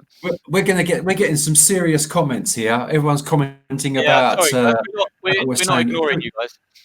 I tell you what, Mr. Rant, as it's your video, do you want to just have a look at these comments and just respond to people, because we're getting some purple, love out there. Okay, right, first up, going right back, Adore Cream asked why we so anti-Versace experience, and he wants to buy it. He's just been very busy at the moment. I've got 15 free copies. I've got 500 cassette tapes. I think we already covered that, didn't we? Really, though, why we didn't. Yeah, it's not keen on. Absolutely, it's pointless. It's a pointless irrelevant release that serves no purpose now that we've heard the Gold experience. There's 2 things I say. First of all, I like the look of it. But I like the case. It's nice. If they'd have put Black Sweat on that, just for that, I'd have got it. That wasn't on the tape, I suppose, was it? So it had to be. But there you go. I bought it on the CD just for the sake of having it. You know, it was $9.99. That was acceptable, but not going to pay 30 quid for the vinyl. Why would you? No, I've listened to it once, and that was enough. So there you go. What else have we got? I'm just going to look through. There's a question. Debbie says, "Does anyone know who's running the estate? Is it Comerica Bank? What are the actual people? It's Comerica, isn't it? Still. From what I understand, the family have actually yet to receive anything. I mean, it's been 3 years now, 3.5 years, and the family haven't got a penny. And apparently, there was talk that, you know, they can't sort of resolve a coherent position. Obviously, we've got Paisley Park, which is changing. Obviously, the Graceland situation, where Graceland is stepping down. So that's going to be interesting to see how that affects it all. Because obviously, we went to the exhibition, didn't we? Was it Graceland? Were very much. Involved in that, Elvis songs everywhere. There was as much Elvis merch in the shop as there was Prince. Wasn't there? You know? When we went back to a second time, there was no Prince merchandise available, was there? No, it's all Elvis. So the problem is, I think at the moment the siblings are not. They can't agree. It frustrates me to hell, because if they'd have got into a room right at the beginning and said, "Look, we're going to sit in a room together at a table and we're going to agree on a position," they could have negotiated deals with anybody. Because ultimately, legally, very quickly, it was established who were the siblings and who owned it, and they could have had a lot more control. Perhaps if they've got in a room and say, "Right, we will sit in a room and we will negotiate a deal with, I don't know, whoever, Sony, Warner Brothers, whatever, and we'll do this." But this infighting means they haven't got a penny of it, and also there's no control, and everybody's getting their little bit. They own that, and part of that, yes, I understand it's complicated by the nature of Prince, because he did. If he only stayed with Warner Brothers, obviously, then it would have been a lot simpler. But because he sought his freedom, a lot of the releases are under different sort of situations. But saying that, the estate managed to sort out Emancipation, which was that EMI, yeah. Polygram, EMI, whatever it was. They went bust, didn't they? Straight after Emancipation would happen, which is why he then cut it short, I think. Yeah. But even also Rave was under Arista, wasn't it? So, yes. Yeah. That was the same company that had the Supernatural Santana album, and they wanted to do something similar with that, didn't they? So, That's right. They can sort out these problems and bring it all under one roof. Well, aren't the family now supposed to be getting some sort of control with Paisley Park now? They're taking it over. Because Graceland apparently didn't renew their contract. They had a contract for a certain period, and they've decided, not to renew that. It's interesting, isn't it? It's interesting why they would do that. Do you think they saw? Do you think they saw something that we don't know about, or they just didn't see the? They're claiming that there was. They're claiming that it was a set period that they were going to run it for, and that was it. There's two things that I find a bit weird about that, because no offense, if you're a business and you're making money and it says, "Do you want to renew the contract?" I imagine you would say, yes, please, I would like to do that. So it seems a bit strange to say, yes, there's an initial contract, but ultimately, if you're making money, you want to do everything you can to carry on with that. The other thing that worries me about Paisley Park has always been the fact that Prince largely kept it alive through performance. He kept it through the 20 whatever million or 40 million he got from Musicology, the 20 odd million he got from the O2 shows. Prince could pull out a live performance to get 2 to 3 million a night, as he said. And exactly. He could do that, whereas that avenue is shut off now. And I think that's important what Purple Music said, that you have to bring in the money. So you have to do it in a different way.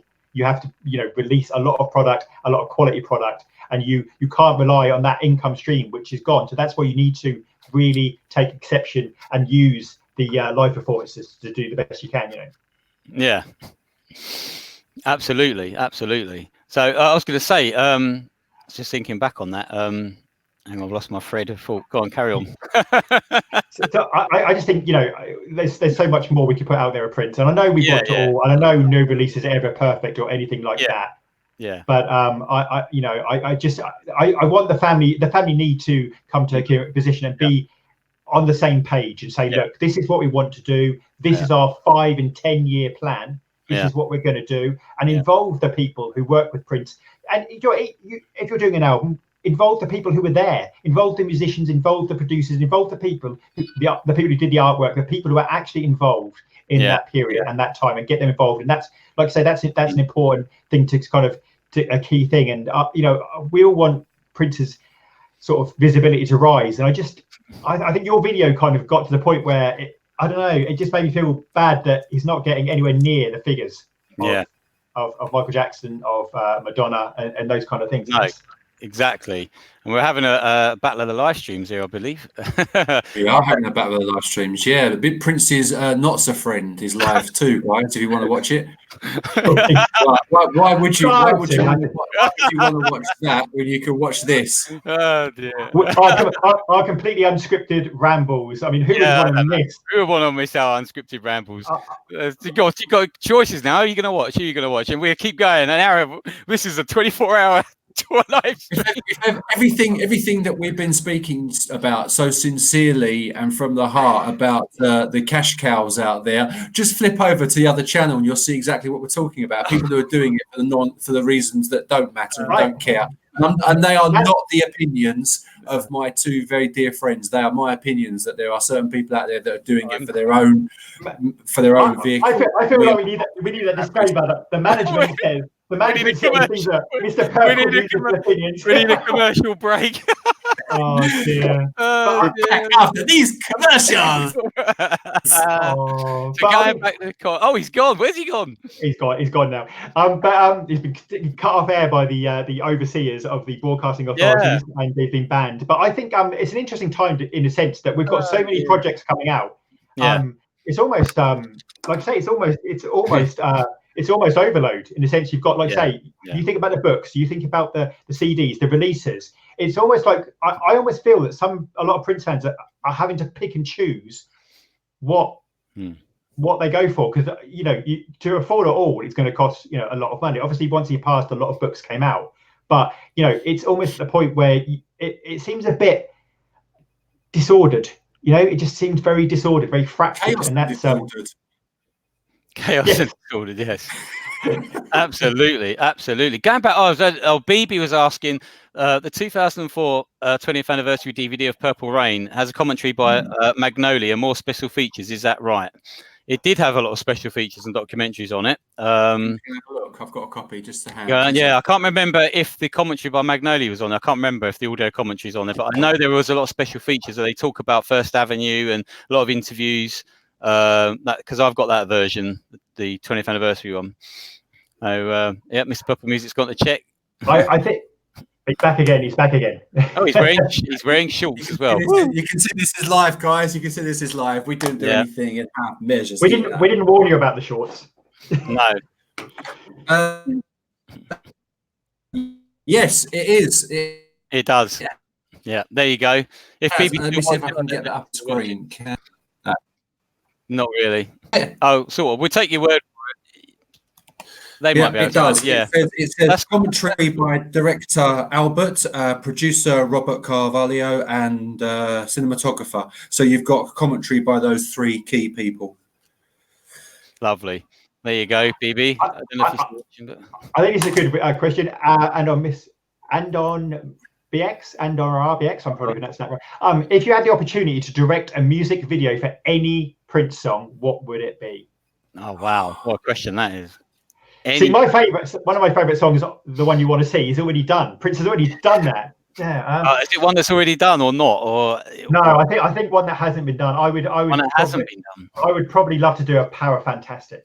Oh yeah. That's a great answer. That's a great answer. I don't know. Revelation. Oh. Yeah. For me, it would be P-Funk. Oh, nice. See, I think that would. I think Hard Rock Lover. I was just going to say, Hard Rock Lover could be good. Yeah. That's another classic example of A Thousand Hugs and Kisses. A Thousand Hugs and Kisses should have been a huge hit. Like the one in 1 feet. Hi, J3121. So he just said, hello, NPG Trio. Nice rant. We all start off saying we're not going to rant, and after 5 minutes. I know, terrible. But bugger, I'm Prince overwhelmed, says Tony Delta Blues. He's watching both. Yeah. He's watching BBC One and ITV. That's cool. No worries. We're cool with that. We love everybody. We do. Yeah, no, of course we do. It's only bants. It's just mucking about. Yeah. I mean, I can't stand these two guys, but I still work. No, exactly. Wow. Wow. But that's it. Yeah, Princess Trend is all right. Come on, says Tony Delta Blues. Yeah, I know. We're just messing about, Just a joke. Just a joke, yeah. All right. It's just a puppet. Basically, Mr. Purple Music is basically Jerome in Purple Rain. He's just, he's just. I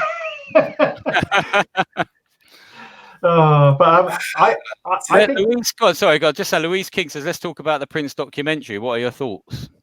This would be the thingy one. What's it on Netflix? Is it, or what was it on? No, are they talking about the other one, The Truth? Which one are we talking about? Which one are we talking about? Are we talking about? Yeah, there's two exactly.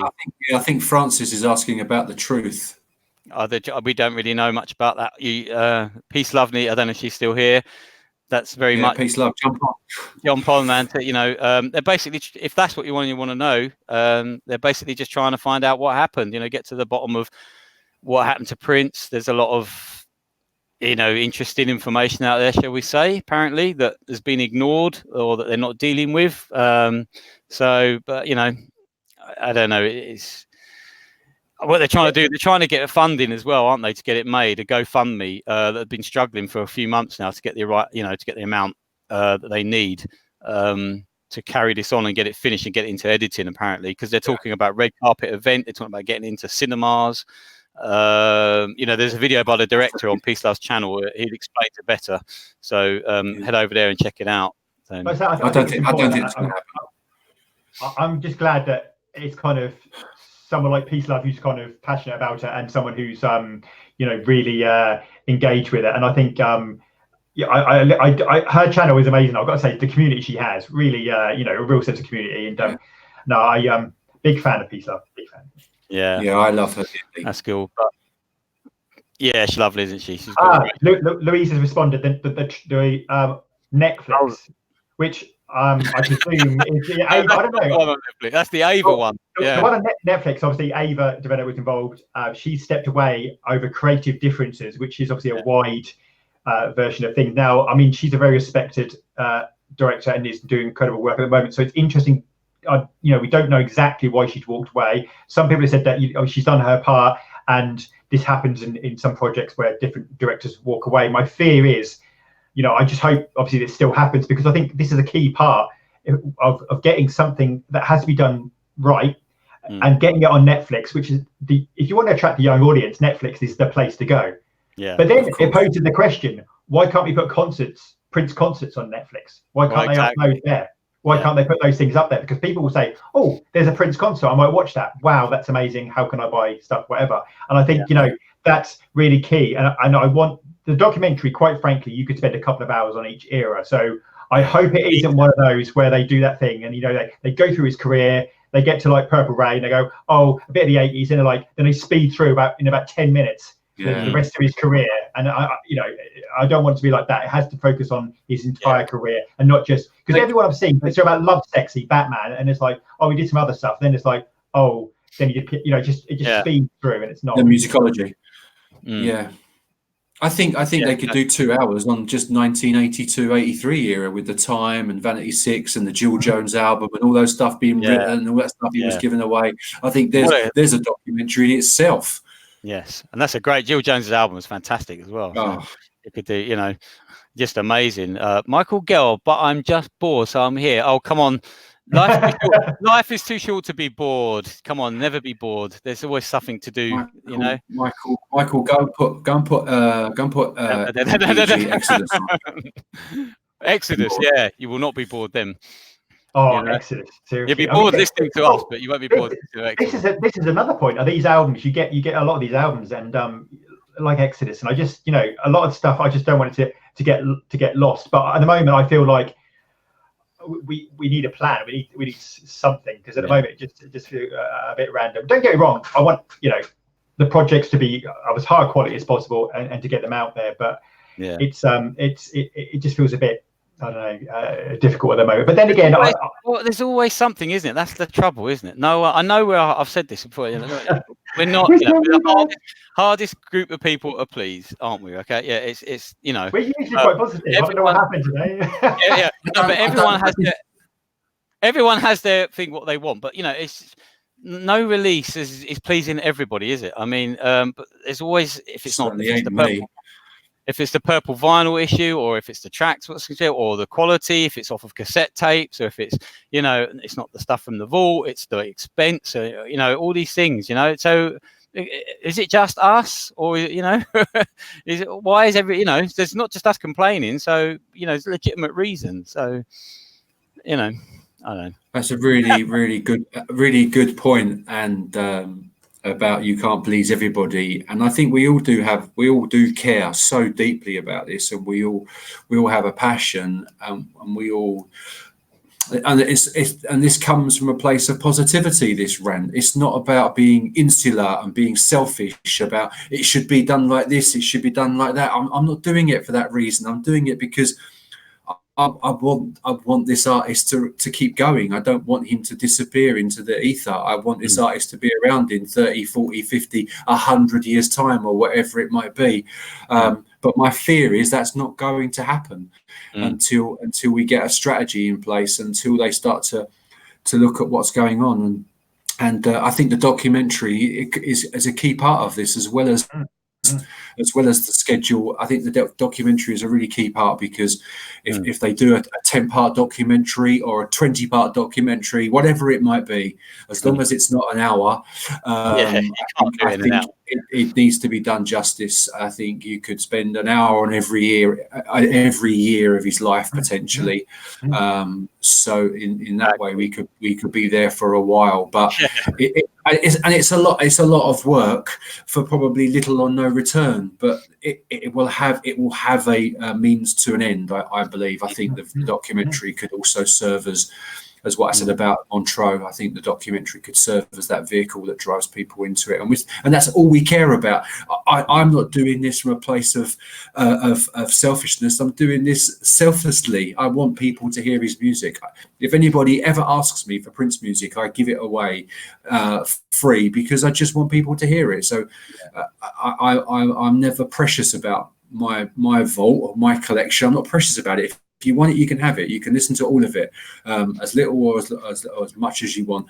And it only happened just a few days ago. Somebody asked me what my tattoo was on my wrist, and they were only 19 years old, and they'd never heard of Prince. Wow. And didn't know what the tattoo was, and that's the real problem we've got. We've got 19-year-old people out there.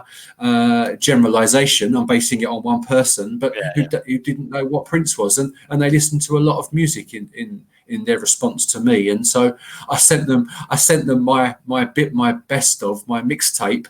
I did my version of Forever, and it was 101 tracks. Just a little taster. Just a little taster. And I included 101 by Sheena Easton in it as well, just out of pure love. Yeah. Not Sugar Walls. That was your Versace experience. Yeah, but they were full versions though. They weren't just some shitty sample. Yes, Michael Gell, you remember me. Yes, of course we remember you. Yes, definitely, sorry. Definitely. Michael who? Michael Gell. Yeah. You're a star. I hope you're doing well. Yeah. I also think you're right about the Netflix, because if you just put Montreux up there, if you put Montreux on Netflix tomorrow, exactly. I think Purple Music's point is really good, because it's not just about the income you make from Netflix. It's about a bigger point about building up Prince in the mind of conscience and expanding that point. And I think I think that's a really important point, because we need. I don't know what we're doing to expand the fan base, if you like, and I think that's concerning, because a lot of people who are like, I've met a lot of people who know Major Purple Rain, that's it. And I think we really need to expand that, because he is not getting. I know part of this is, like I say, it goes back to Prince and the internet. That was possibly one of the things I don't think he was right. I think he was right that artists should get paid better than they do. I think he was right that artists are getting ripped off, and I think that's true. I think he was right that they were getting paid derisory amounts for millions of streams. But I also think that's the way people access music now. And I think now I think the estate has to think differently. It cannot rely on live performances, sadly. So it has to make those revenue streams, and that means getting everything out there. That means getting Purple Rain on the channel. That means getting full concerts out there. It means getting on Netflix. It means every clever thing you can do to do that. I think it is really important. So I think that's Phoebe's just asked a great question. Sorry, just do you think most of Prince's music sounds better live than on record? Can I just say, I was listening to the Peach and Black commentary on Sign of the Times, and I tell you what, the Sign of the Times live, the Housequake live. I love both versions, but the Sign of the Times live with the guitar. And the it's awesome, and if I Was Your Girlfriend as well is amazing. I've got to say, some of the live performances he takes them to a complete. Forever in My Life. I love it. Back off your mic, sugar. The strange thing is, when I first used to watch that I wasn't my favorite bit, and now it's my favorite bit. That part, I really love that. I think it's phenomenal. I think there are some tracks that go the other way. I think some tracks like Parafantastic and Revelation are probably better on albums. But I think other tracks he really heightens and speeds up and does something amazing with when he does it live, and he interprets it in a different way. I think there's a version of 1999 on the new tour which is superb, and you know, really fantastic. So it's kind of, I think it depends what song it is, and also when he does it, because he changes the versions of the songs. I mean, obviously we saw it in Hit and Run when he brought out Something in the Water and I Can Never Set a Place for Your Man. And yeah. I mean, I played the Blu-ray earlier of The Sign of the Times. I had it on the whole home cinema thing, like going for it full DTS, you know, just banging it out, and it was incredible. You know, I was like, wow, just the bass and the sound, and definitely that album live is much better than the actual. Yeah, I love that album live. I think he actually did was it Hit and Run? He also did Forever in My Life on the bass, and he came out and did this kind of distorted bass version, and you know. It's tricky. I love that long drawn out version of it. That's so good, isn't it? And he's just going, all right, dum dum dum. Bonnie Boyer. Yeah, Bonnie Boyer. It's just so good. I think that is definitely a highlight for me now. It's weird because it's not the thing that grabs your attention when you first watch that movie. You look at Housequake. I always have the bit in. Go on. Sorry, I think that record is I think that record holds itself dear to Prince's fans because of that performance. I mean, the album version is one of my favourite songs on the album, but I think that live performance just kind of took it to a different level. Yeah, definitely. I mean, I love the bit I was looking earlier. I Can Never Take Your Place, Your Man, and when he does the guitar solo bit, when it's before he goes into the last bit, but there's a bit where he stops and you can see him panting, how exhausted, you know, how much he's putting into it. You just see it for a few seconds as the light fades. I've always loved that bit because it just shows you how much he's putting into his performance, you know. And it's a shame because Peter Black mentioned, obviously, and it's true when you see it on they have the video, obviously on music channels, they cut that bit because of timing, so they cut that out. And it just used it, and it's just such a shame because that's such a fantastic good guitar part, and that is just super. It was also interesting. They were talking about how obviously he didn't play a door on a video, and it's interesting because I think it's pretty much only Little Red Corvette, Now's the Time that kind of that deviated from the album, but it's just obviously in the actual I think full concerts he did play a few other songs, but it's truly interesting. I think also The Cross. I mean. That's pretty good live. I mean, obviously he changed that over the years to lots of different. Yeah, I love the Love Sexy version as well of that. Of the the. I think the Love Sexy Dortmund version's even better than the. I do. And there's a bit in the show, the woman in the crowd with her acoustic guitar, and she's so beside herself, she's going like that. I know. I was actually surprised that you could get a good acoustic guitar in. I didn't think. I don't think there's someone with an acoustic guitar. I have to say that when you see them all with their lighters as well, you just think now, oh God, health and safety. Oh my God. Yeah. I actually think that's probably one of my favourite versions of When Doves Cry, actually, as well. I really do. I think When Doves Cry there. Yeah, I think that's really up there. And I think even Purple Rain, it's one of my favourite.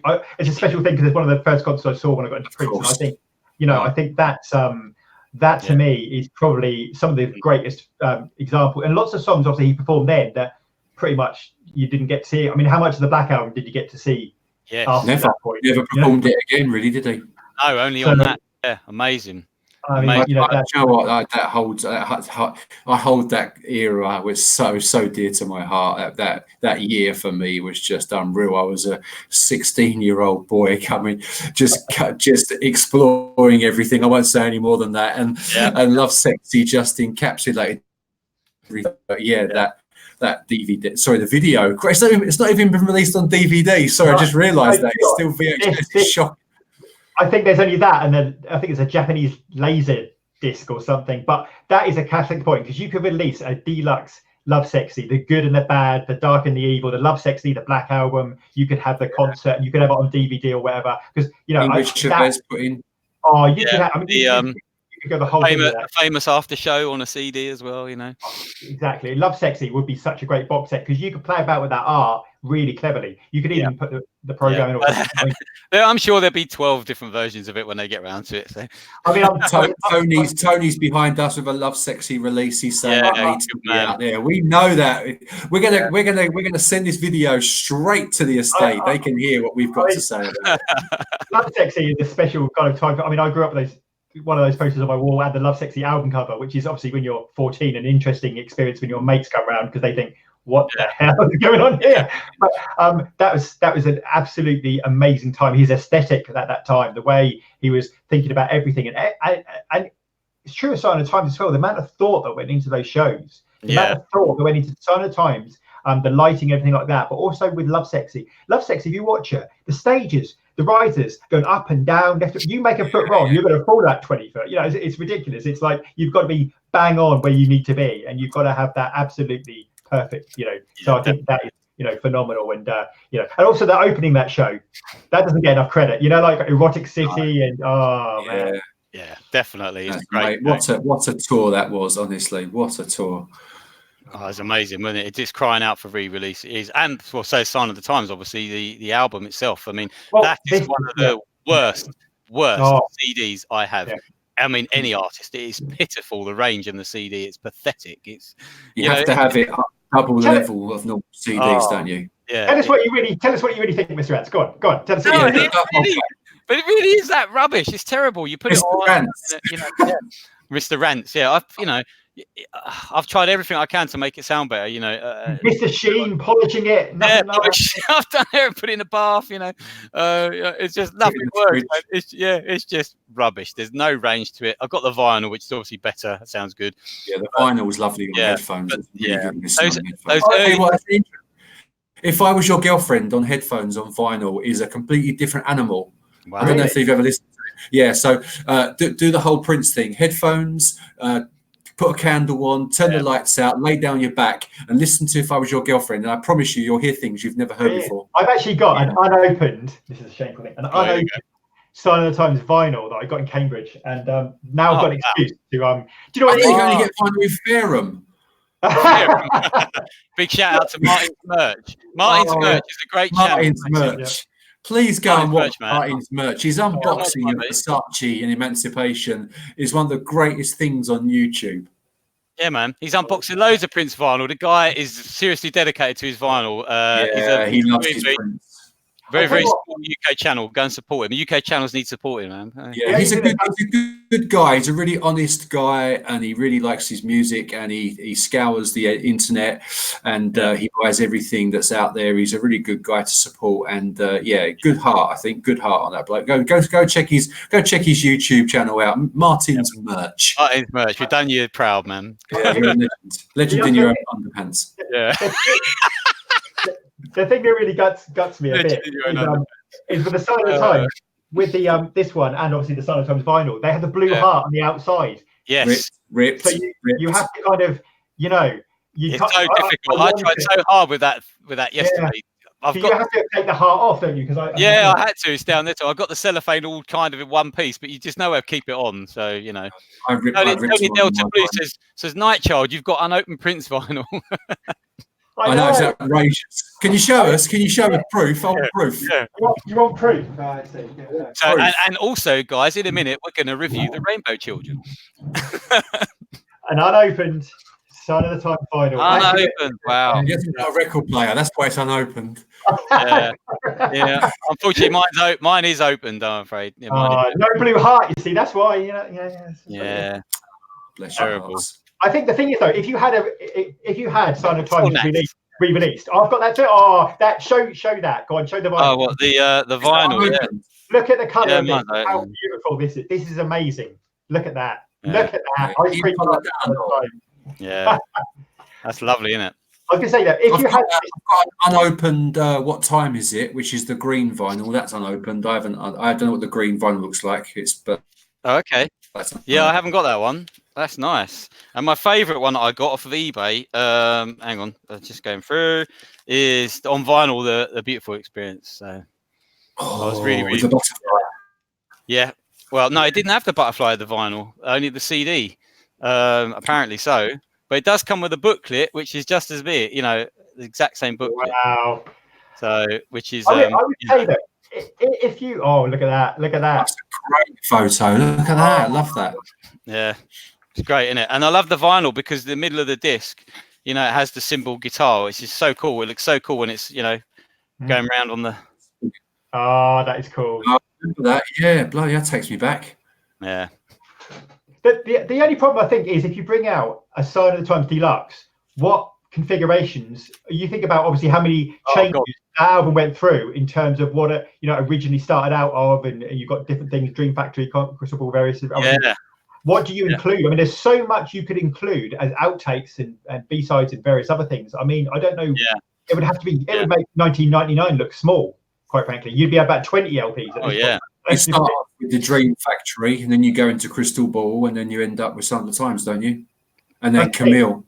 I mean, that's a lot of tracks, isn't it? I mean, that's a lot of tracks. Also, I don't know how much quality the Miles Davis. The New Year's Eve. I mean, I don't know. Then the Miles, the concert, the sort of New Year's Eve where he appears in 1987. I mean, I don't know if they can get that any better quality from Source or not. But I mean, that's quite a concert as well. That's a really. You got Madhouse 8 at that time as well, haven't you?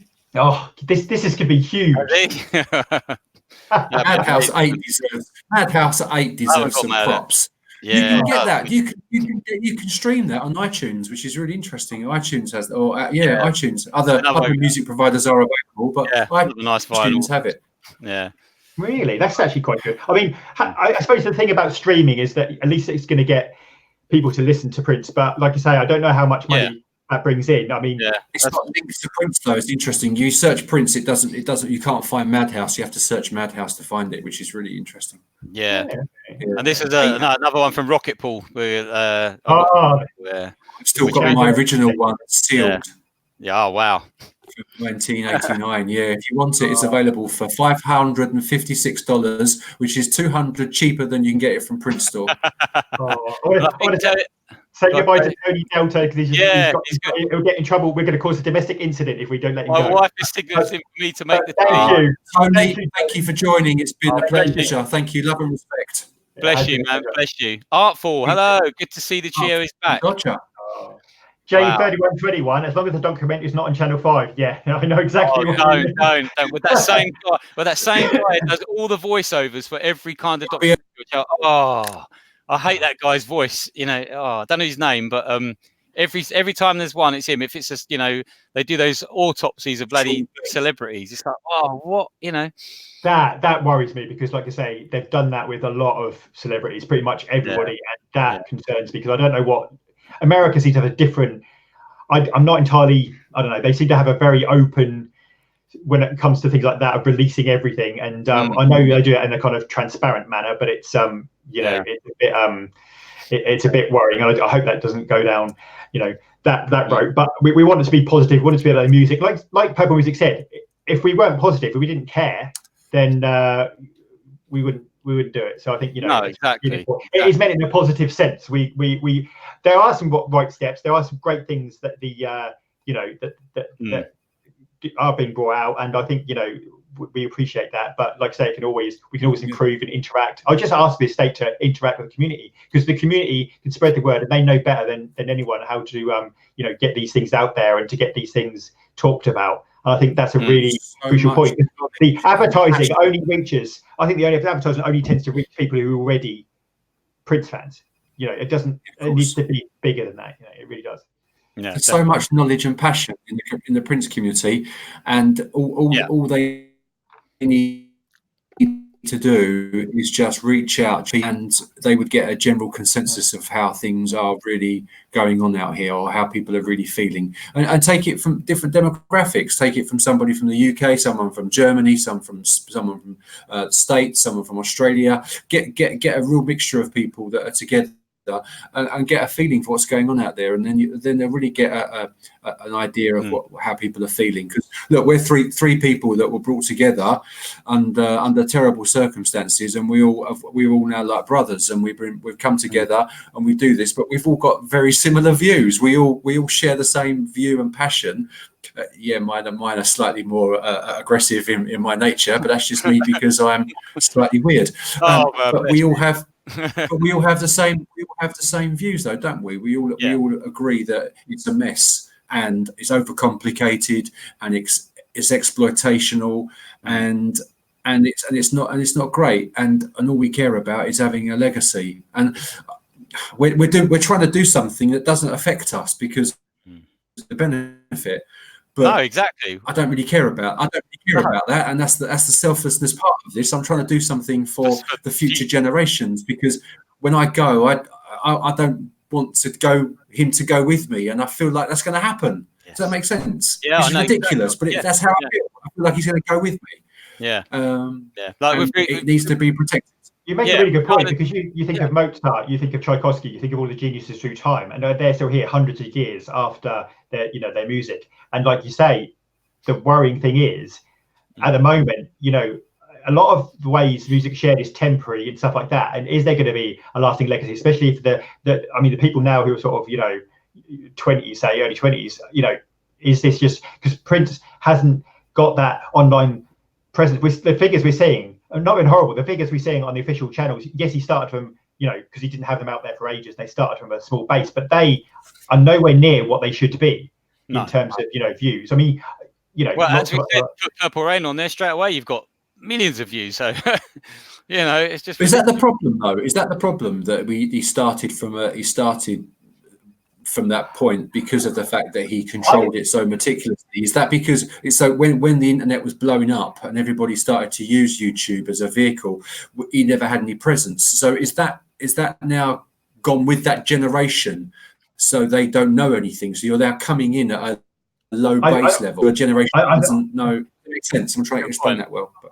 I think you're right. I think his stand for artists' rights was incredibly brave and incredibly important, but it hurt him in some ways and benefited in some ways, and it helped other artists now who now benefit from it, realizing they have to own their rights, they have to own their masters and things like that. But I think at the time it also hurt him in the public consciousness. Me and Ants remember when it's like the mid-90s gold experience, people didn't know what was going on. The average person didn't understand the name change, they didn't understand the gold experience, they didn't understand what wasn't being released, they didn't know the new songs. And I think but when you get into the internet era, he I understand he wanted a fair pay, and he's absolutely right to demand that, and he's right that people can't just take his music and do that. But equally it's cost him in terms of getting that out there, because there's been a number of years where you put up anything Prince and you get a takedown notice, you'll get a copyright notice. And I think sometimes they have been wrong in going after the wrong people, going after people who've put a few seconds out there, or people who've done the Purple Rain when they sang outside First Avenue, that went back up, thankfully. But there's been lots of times when it seems very random. Full album out there, that'll be fine. I mean, it's full album really out there now. Trying to copyright the colour purple, and all that kind of stuff. I suppose the thing is though that he had good intentions, and the reason he was doing that, we all know the reasons. We don't have to go over that. He was never going to know that he was going to pass away at this time. So I guess he never had the foresight to go, well, what happens if I suddenly die in 10 years' time? How am I going to keep myself going? Well, I don't really care because I'm going to be dead. But let's just think about it from a logical point of view. How am I going to keep my legacy going when I'm not here? And I guess he never envisaged obviously this happening. So no, because he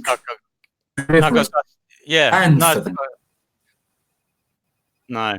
Like I said, it was all fine while he was alive to sustain it. Like I said in the video I did, the way he was doing things worked while he was around, to be able to just throw out a show and a tour to keep the money coming in, because he was, because of what he did, because of how he did it, it was it cost him. I think you're right. So I think when you use musicology, they gave him that check, didn't they? And they handed over 20 million. And I always think in his mind, he was thinking, that's going to keep Paisley going for however long, and that's going to keep those things going on. And like I say, losing that, I think now it's a struggle, because he should have figures up there with the best of them, and he hasn't. And I think that's the difficulty we have. I think you're right. We've lost almost 5-10 years of people who really we want to be Prince fans. The trouble is, on Facebook I see Prince all the time, but obviously it's within Prince groups. Of course, you're in that circle. You can't help get away from it. So the only people who are going to kind of go there are people who already like Prince and then join the group. And that's fantastic. I love the fact they share that. I think it's brilliant, but I'm really concerned about how we get up beyond the bubble, if you like. Nobody outside is listening, nobody outside knows, nobody outside cares at the moment, because it's not there. There's no big presence. You saw yourself the other week, didn't you, when you went in on new releases, a tiny little stand with a couple on wasn't it, in HMV, where wasn't it, you went in, no big presence anywhere. As you say, a lot of the shops won't take it because they're not selling. It's not on the Did you radio. say Versace's hit number 25 though Yeah, in the album chart? Is that vinyl? Is that physical? Or is that CD? I'm not sure actually. No. That's a good question. I don't think that's particularly hard. I think it was a huge. I'm not trying to do disservice to the album sales. I don't think it was a particularly big week for albums because number one album basically sold the top 10 combined. So to get number one this week, he basically, it was a combination of all the rest of the albums put together. So it wasn't a very strong week in terms of sales anyway.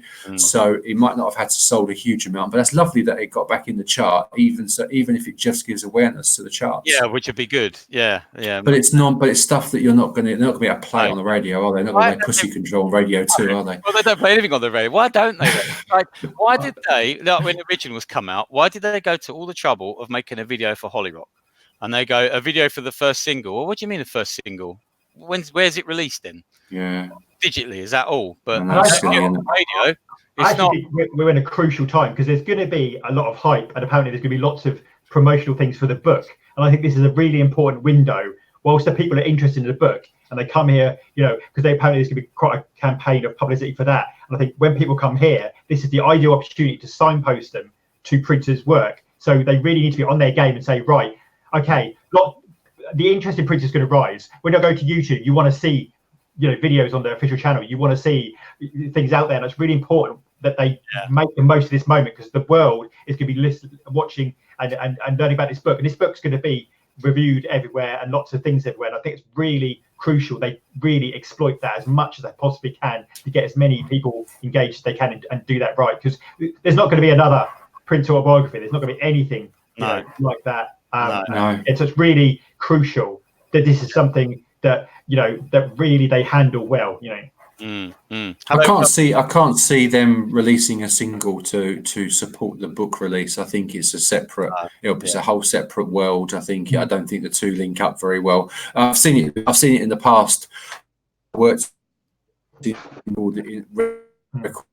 autobiographies or music related books. It was never any foresight or thought to say let's bring out a release audio to support it. It just doesn't work like that. There's such different animals, the book world and the music industry. So it's a great idea, but I don't think it will work, which is a shame because I think there's an opportunity there to just go, oh, why is Prince being played on the radio? Yeah, there's a book coming out. There's a book out. Yeah, interesting. Yeah. Hi, welcome to the dawn. Sorry, just popped up. welcome to the dawn. Yeah, and Artful said Prince still doesn't get much radio coverage, not even on popular funk channels. There you go. And that's mad, isn't it? Because his back catalogue is probably unmatchable. I can't. Well, when he is played on the radio, let's take UK radio for instance. It's always the same songs: Raspberry Beret or Kiss. Occasionally, When Doves Cry. And very rarely Purple Rain, but and they used to play The Most Beautiful Girl on the World, obviously. Now they don't play that because of the bloody court case. It's ridiculous.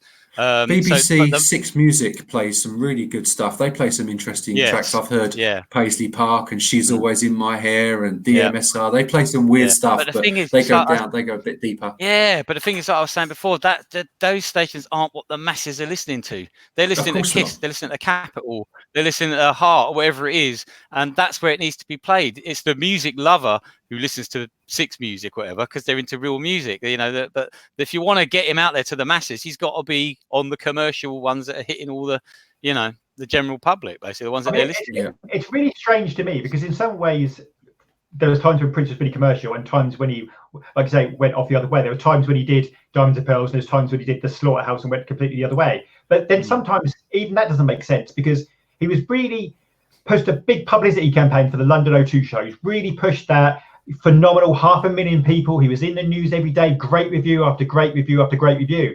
And you think, release a DVD after the tour. That's going to be a Christmas #1. That's going to knock it out of the park. And then it's like, it's an easy thing to do. You've already filmed it.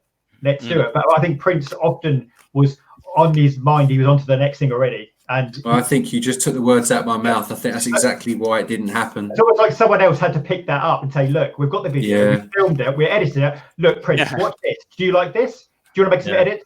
Fine, let's get it out there, Yeah. Made total sense to release that, didn't it, as a 21 nights compilation. Just pick the best bits or even the complete show. I don't think it would have done it justice one show because there were so many variations to that show. Yeah. It felt like towards the end he was going through the motions a bit and it was the same show, but at the beginning it was really fresh. And the few times that I did go, it was very different each night. So I think they could have cherry picked it a bit. It could have been.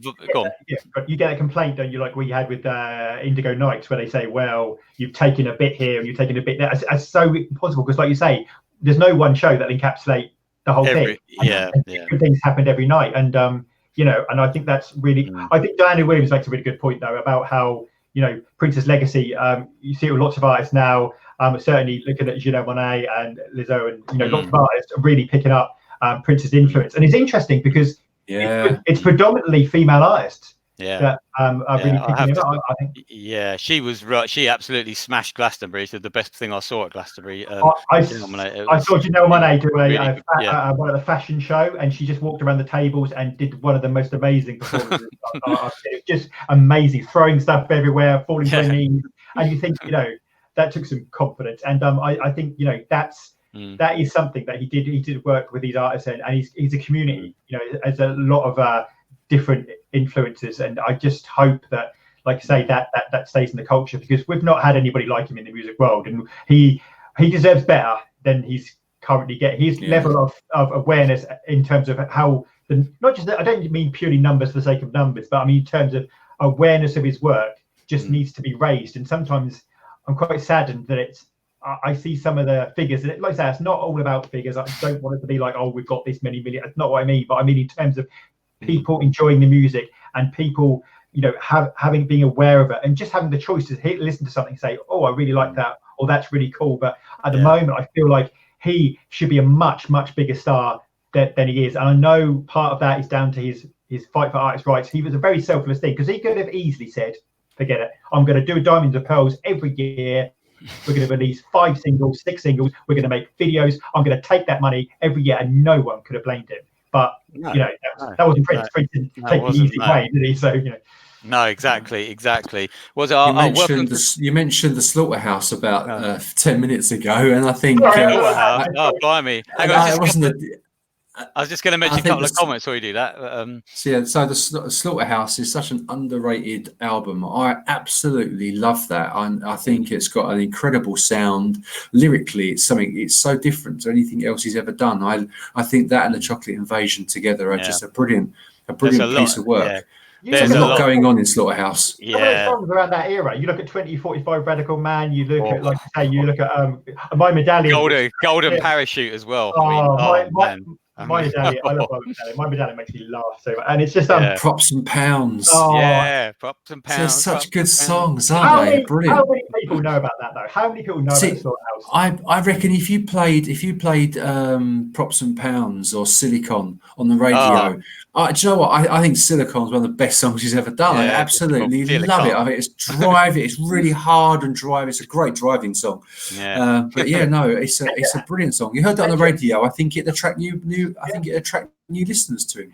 Do you know what else they can put out? Stuff that isn't just about commerciality. I know, but in sense of getting people interested in Prince, which builds up the brand. I was listening the other day to the NPG audio shows, and they're brilliant. They're so good. And I love it because Prince does these skits where he sort of jokes about and it's funny, and then there's so much comedy in it. It's fantastic. It's really funny, but he also not only plays his own songs, but he puts other artists' songs out there, and I think it's such a fascinating time. And almost even in the Prince community, I never see people talk about the NPG audio shows.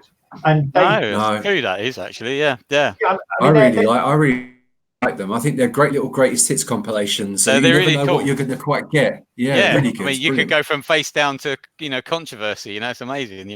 They're fantastic. And the little guest artists, there's a little.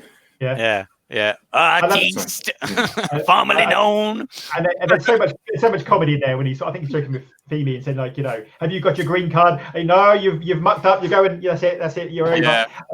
It's just there's so much stuff out there. And you can release that and say, well, put it on YouTube. And do you know what? You don't make a fortune on YouTube, despite what Mr. Ant says. And but it's the means to an end. But it's a means to an end because it builds up the brand, it gets more people involved, and you know what? It costs you nothing to put that out there. It's never going to be a commercial release, never. But put it out there, and it'll draw people. With Prince, it is. I don't mean this in a bad way, but it's unacceptable not to have at least a couple of uploads every week. It just is unexpected. With the catalog he's got, he is, without being horrible, he's not. There are certain artists like Queen or whatever who don't have a huge unreleased catalog of stuff. They've got nothing. But with Prince, you can do this. And like I say, I love Queen, but I'm just saying you don't have that back catalog that you can pull out of the vault. Whereas Prince, more than anyone, has a vault which no one else has in that sense. And you could put out 2 or 3 things a week, quite frankly, from now until 2045. Radical man, you really could. Hey, lovely. I like that. That's a great. That's really.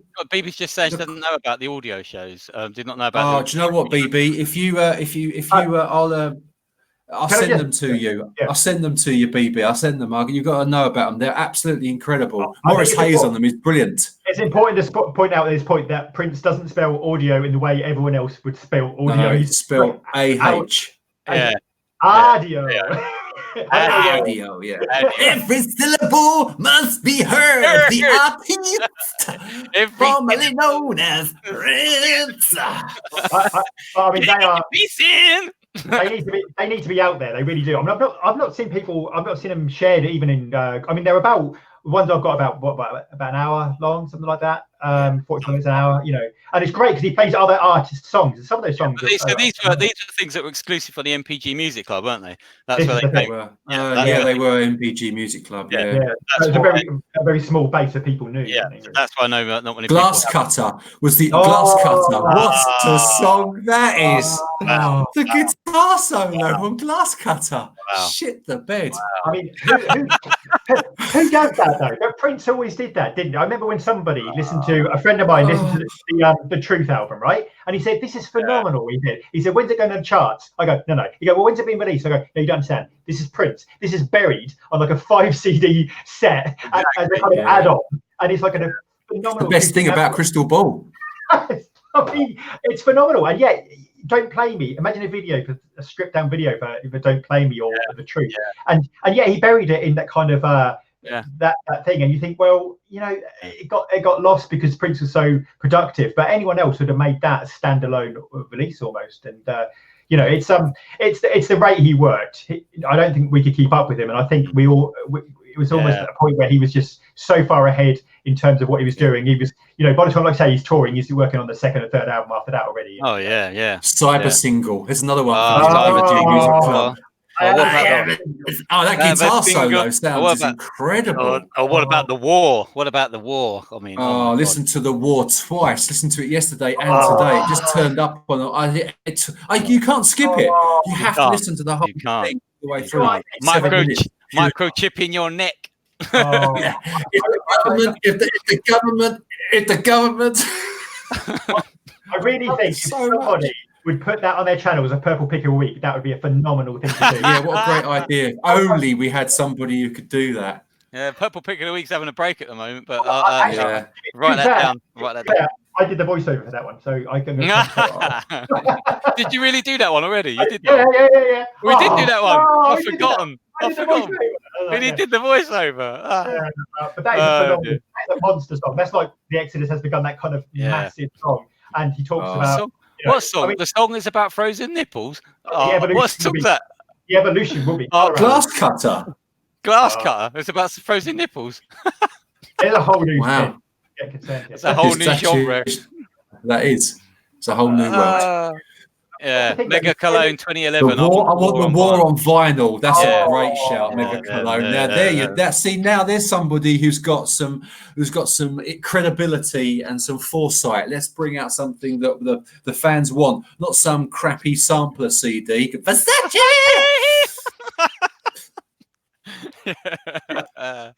We got that in time now. We're getting good. Oh, they're all after the MPG shows now. How are we going to get? Maybe what we'll do as well. So you've started something now. If you all subscribe to the Prince Army Facebook page. No. We're not there. We have no authority there. We're not allowed. We're just looking after the keys. Okay, don't go to the Prince Army Facebook page. Okay, I'm not quite sure. Not quite sure how I'm going to share this with you guys. We'll come up with a solution. Hopefully. We'll come up with a solution, so you can somehow, I mean, we'll find a way. Hopefully, I mean, we'll certainly find a way. It'll point you in the right direction. And also, it's interesting because that's a strange release for me, because that Mega Cologne talked about, they've gone to Germany and got that, that new my computer and shush on the back. That's a strange. But with the artwork from 1998, a photo from 1998. From like the New Power Soul era, isn't it? New Power Soul era photo, but my computer. Wow. It's interesting. I don't know. It's interesting mix of things, because you've got Emancipation and then you've got the gold. That's an interesting sort of. I don't know. I mean, also I would probably switch those two songs around. Yeah. I'd probably put the Shush first, but that's just. Well, yes. It's odd. Where are these things coming from? Is that official then? Is that to do with the estate? I think it's official. It's on the front of a magazine. Yeah. There's so many bootlegs out there now that are being sold in retail. Even which is just insane. I went into a shop the other day and there was loads. I mean, there was lots, and it's not being clamped. So the weird thing is, if you go into a print shop, a music shop. Well, if only it was a print shop. A lot of the things are unofficial items. They're just like there's lots of kind of the best of Rock and Rio. I think Rock and Rio is. I don't know. There's Rock and Rio out there. They're either unofficial or they're what you would call grey market, kind of like it's sort of, there's some kind of deal that for a period of time it was available in Taiwan. Mega Cologne saying it is an official release. Yes, the estate. Yeah. What's the official release, Mega Cologne? You saying official release for what?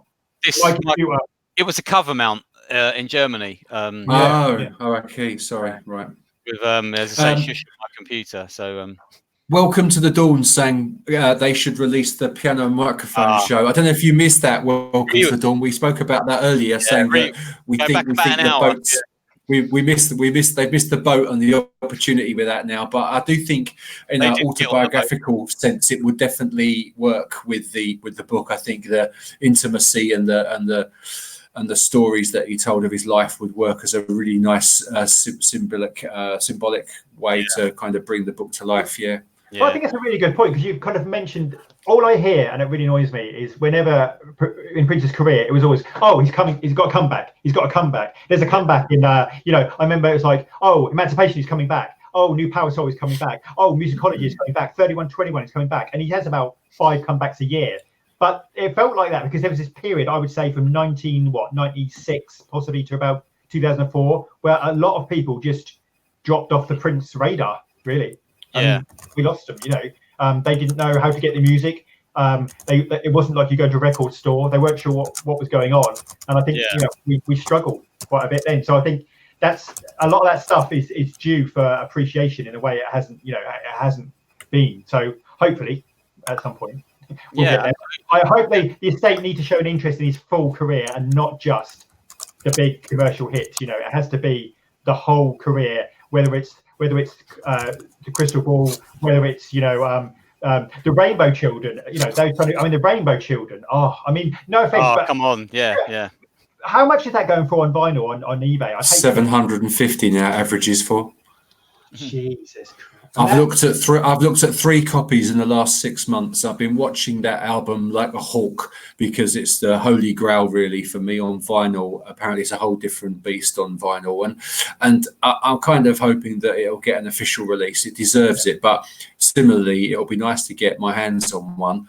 But today the averaging between 750 and £1,000 now, which is just ridiculous. And there's no way in a million years I would justify that. It's just a morbid curiosity just to kind of see how it's held its price over the last several years. But there weren't many issued, and I think that's what's kept it kind of at that level. But as soon as they release it, it stops all of that. Exactly. Sorry to say, people who have forked out huge amounts of money on that, and the same with the Gold Experience, the clear gold vinyl version. That's sort of £300-400, but you release it and it stops all of that. It stops people trying to exploit others. And I think that's what we should do. We should all club together, buy a Rainbow Children, and then charge people £15 to come and listen to it. This is the plan. I think you're right though. That the Rainbow Children hugely overlooked. People completely slept on that. They really did, as they say. And those and the One Night Alone era as well. People that just I mean, Mr. Ants was he was there. He saw it. I mean, and that gets overlooked. I mean, those shows, amazing tour, yeah, amazing. Yeah, the video that we did get kind of chopped about. That's appalling. So badly put together. That Live from Vegas thing, it's like shot with a camcorder, Welcome to the Dawn. The reason the One Night Alone CD cost so much is because it was so limited. It was sent out with the crystal ball, wasn't it? Was it sent out with that, or was it sent out with something else? Which one are we talking about? One Night Alone CD. No, the piano not the one, live one. Not the big live album. The CD. Yeah, the One Night Alone piano was sent out as a. That was an NPG Music Club thing. NPG Music Club thing. They sent it out, so that's going for stupid money. Yeah. But Matt Thorne brought this up in his amazing book that he wrote many years ago. It's probably one of the most commercially acceptable albums. I think it definitely would have crossed over if they'd have brought that out. It had such a commercial opportunity with that album. It was a really it is a real, if you've not heard that, guys, go listen to that. Do you know what? It's a real untapped little gem. It's amazing. I mean, some of those songs from that era, though, the power of like Avalanche, for example. Avalanche is unreal. I mean, it's just anybody else would build a career around these things, and Prince was just like it was flying away, and it was the next thing. And I think he recorded that while he was mastering the Rainbow Children. That's what So I love that. So he's done that, and he just goes into another room and just lays down. One Night Alone while he's waiting for that to finish. It's like, I'll just wait for this video to render, and while I go over there, I'll go and just make an album, or do something else. Just incredible. I think there's also a point. I think actually J3121 has touched on it. That the thing is, this actually people you can understand and sympathise with people going to boots and bootlegs, because if you can't get it, if it's not available, you can't buy it. You can't buy these things. So the bootlegger said, well, we'll provide them and we'll take the money for it. Now, if they're making money, I don't understand how, there's no point in the best way to shut down bootleggers has always been to release the product yourself. I mean, there's a band, Linkin Park, Mike Shinoda does this, where basically they if people do that, they'll put them up and they'll put them out there. They'll put the bootlegs out there, and other people do that. But you can take the money yourself, or you can let the bootleggers have it. And the amount of money, sadly, that they're just letting go, it worries me, because Paisley Park is my main concern. I'll be honest with you, that's my main concern in terms of it's such a symbol of what Prince achieved, and it concerns me because I know they've got the tours and things like that, but it's not the easiest place to get to. And in terms of you want to keep that going, and I think that's going to be, they're going to have to think a bit more widely about what they do there. They're going to have to get a lot of youngsters involved, a lot of music, and get people to record in certain studios. Not necessarily that everyone, but there's certainly you want it to be sustainable. Is it it's not sustainable as a museum? Just attracting the Prince.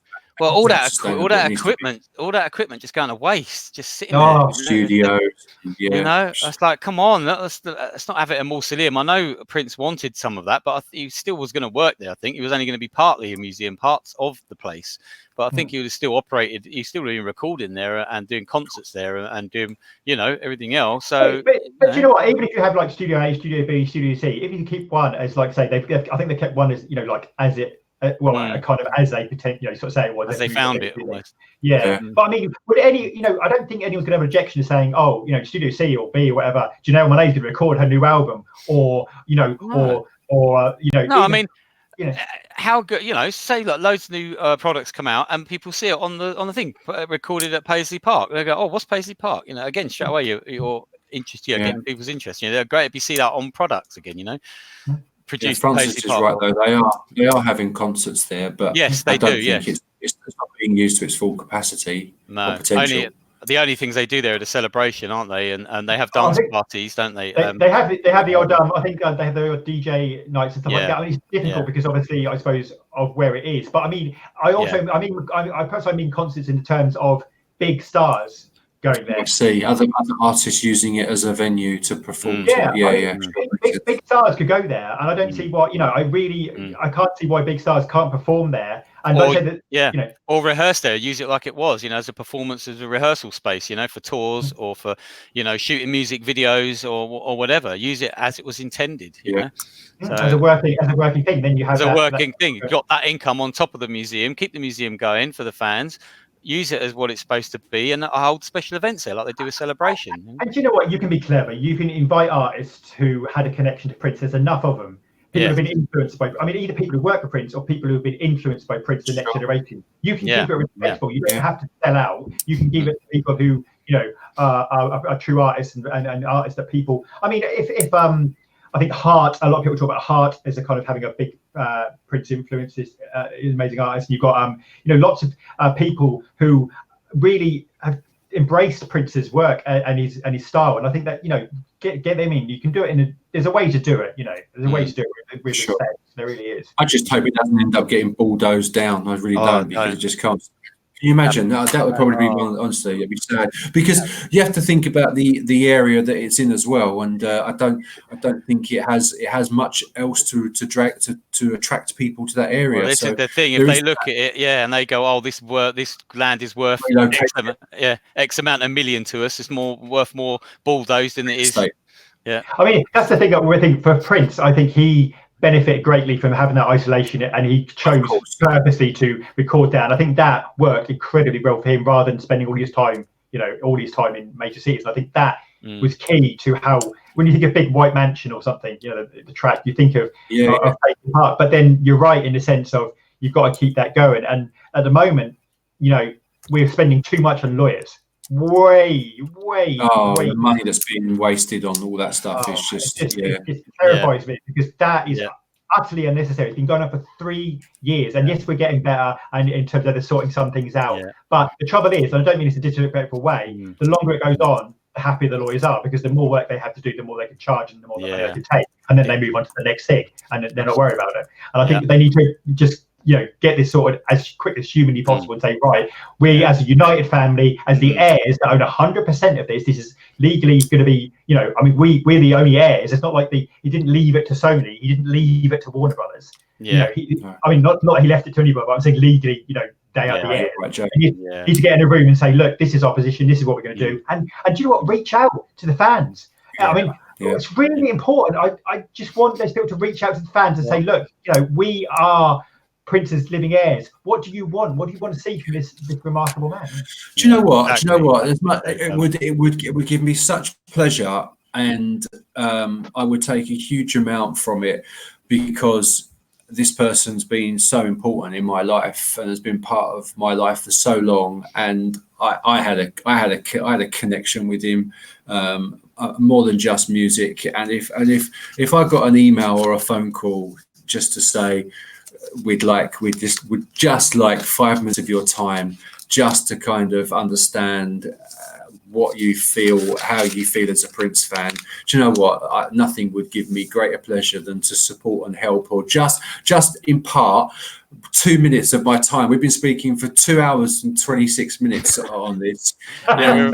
We haven't really even scratched the surface, and this is my final thoughts really to wrap up. It's just that if they just reached out to any of us, and Jay, you are an inspiration, and some of the things that you do on YouTube are just amazing. And I think if they just reached out to either you or Mr. Ants, just for 2 minutes and just spoke to us, and we're just 3. Do you know what? There are hundreds of us out there that care deeply about this. Just reach out, and we would just impart some of our thoughts and time and love for this man, and hopefully they would understand that we're just not engaged.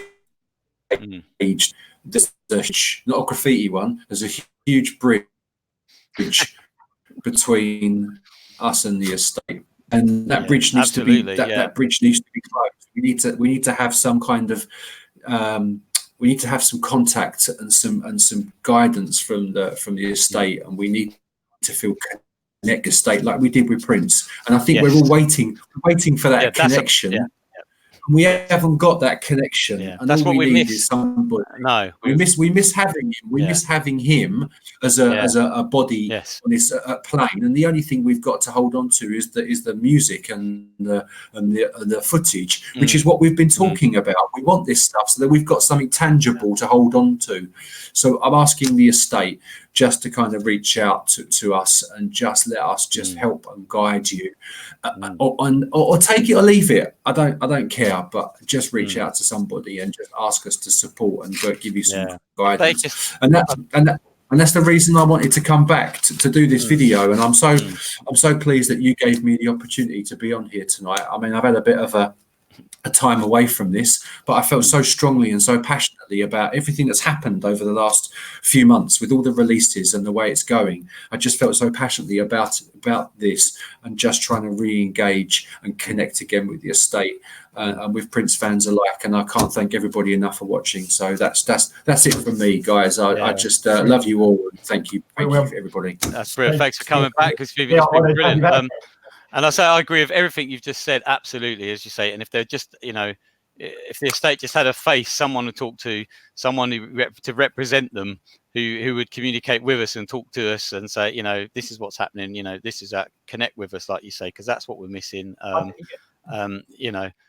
can't. You just said it. You've summed it up perfectly. I can't really better that, and it's just been brilliant. Jay, have you got any final thoughts? I think that's it. I think you really touched on it. We're, in a sense, we're still grieving because we've kind of lost, we've lost our guy. And I think, we that's why I think it's really important, the estate and the family, and the family are grieving too, and they weren't expecting, I'm sure, to be thrown into this situation, but to reach out to those people that loved Prince's work, I'm sure there's nothing they would want more than to see Prince's legacy grow and grow and grow. And I think that, we still miss him. And sometimes, you have those moments where you remember how it used to feel, where, Twitter had announced a concert he's doing tonight, and you'd have to run down to London, or he'd drop a CD, or he'd go on a tweeting spree at 3 a.m. in the morning or something, and your phone would just blow up. And, sometimes I just miss that phenomenal energy. He felt like a force of nature. And I think, we're all struggling to come to terms with that. But I think, the way we do it is together. And I think that's the important thing. We do it together. Yeah. It needs to be the community and the estate and everyone involved. And we all do that together by being part of this network. Absolutely. Sure. Well said. Thank you so much, everyone, for sticking with us. It's been pretty much the same number, around about 18, 20 something people. We had up to 28 at one point, though. You've done well to listen to us for 2.5 hours. 28 people. I know it's difficult when there's other, when Prince's friend has got his channel, he's doing a live stream as well, and you're torn between who to watch. Everyone's on at the same time. This is just a concert. Wait for the after show. Wait till we're going to do an after show in about 2 hours. I'm coming live again. I'm going to do Mr. Rant's after show. I'm going to crowd surf. I'm going to we love everybody. It's just Versace, you name it. I'm going to do it. Yeah, you get a free copy of everybody who watches the after show live video will get a free copy of Versace. I will not get my copy. It's mine. No. It's my copy. My copy's over there somewhere. Oh dear.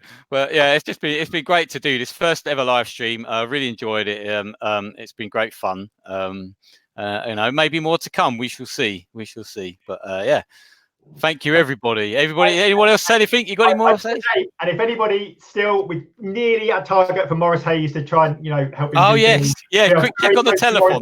So go to Morris Hayes. Also retweet my tweet. If you get to 50 retweets, we're donating another $100. But go to the Morris Hayes GoFundMe, and he's so close to that target. So if you can just donate anything or share it to someone who might be able to see it, Morris Hayes, we love you, man, and we're gonna try and help you. Mega Cologne, don't worry, you can go back and watch it. Once it's finished, you can watch the whole stream again if you're really that desperate. Please don't. Please don't. You don't see that on TV. They don't advertise something on TV. Yeah. No. Anything we say that upsets anybody or anything, we totally apologise. Everything comes from love, and just in jest, we just joke about. We love everybody out there. Everyone's trying to come from the same place. They're just trying to do their thing for Prince, and we appreciate everything everyone's doing. So let's do what I do and just blame it on Mr. Purple Music. Just blame it on Mr. Purple Music. Everything's his fault. So right. This is the longest goodbye in history. This is worse than the Waltons. Oh man! You're showing your age there. Yeah. This is like when Prince, yeah. Prince does that bit. No. And now I'm going to start busking. Yeah. This is that bit where Prince says, I've got to get out of here. And you know there's another 10 songs. Oh, yeah, exactly. Yeah, the lights go down. The lights go down still. Yeah. Right. We're going. Peace out, everyone. Bye. Bye. Oh, Wait. Ending. we're still alive.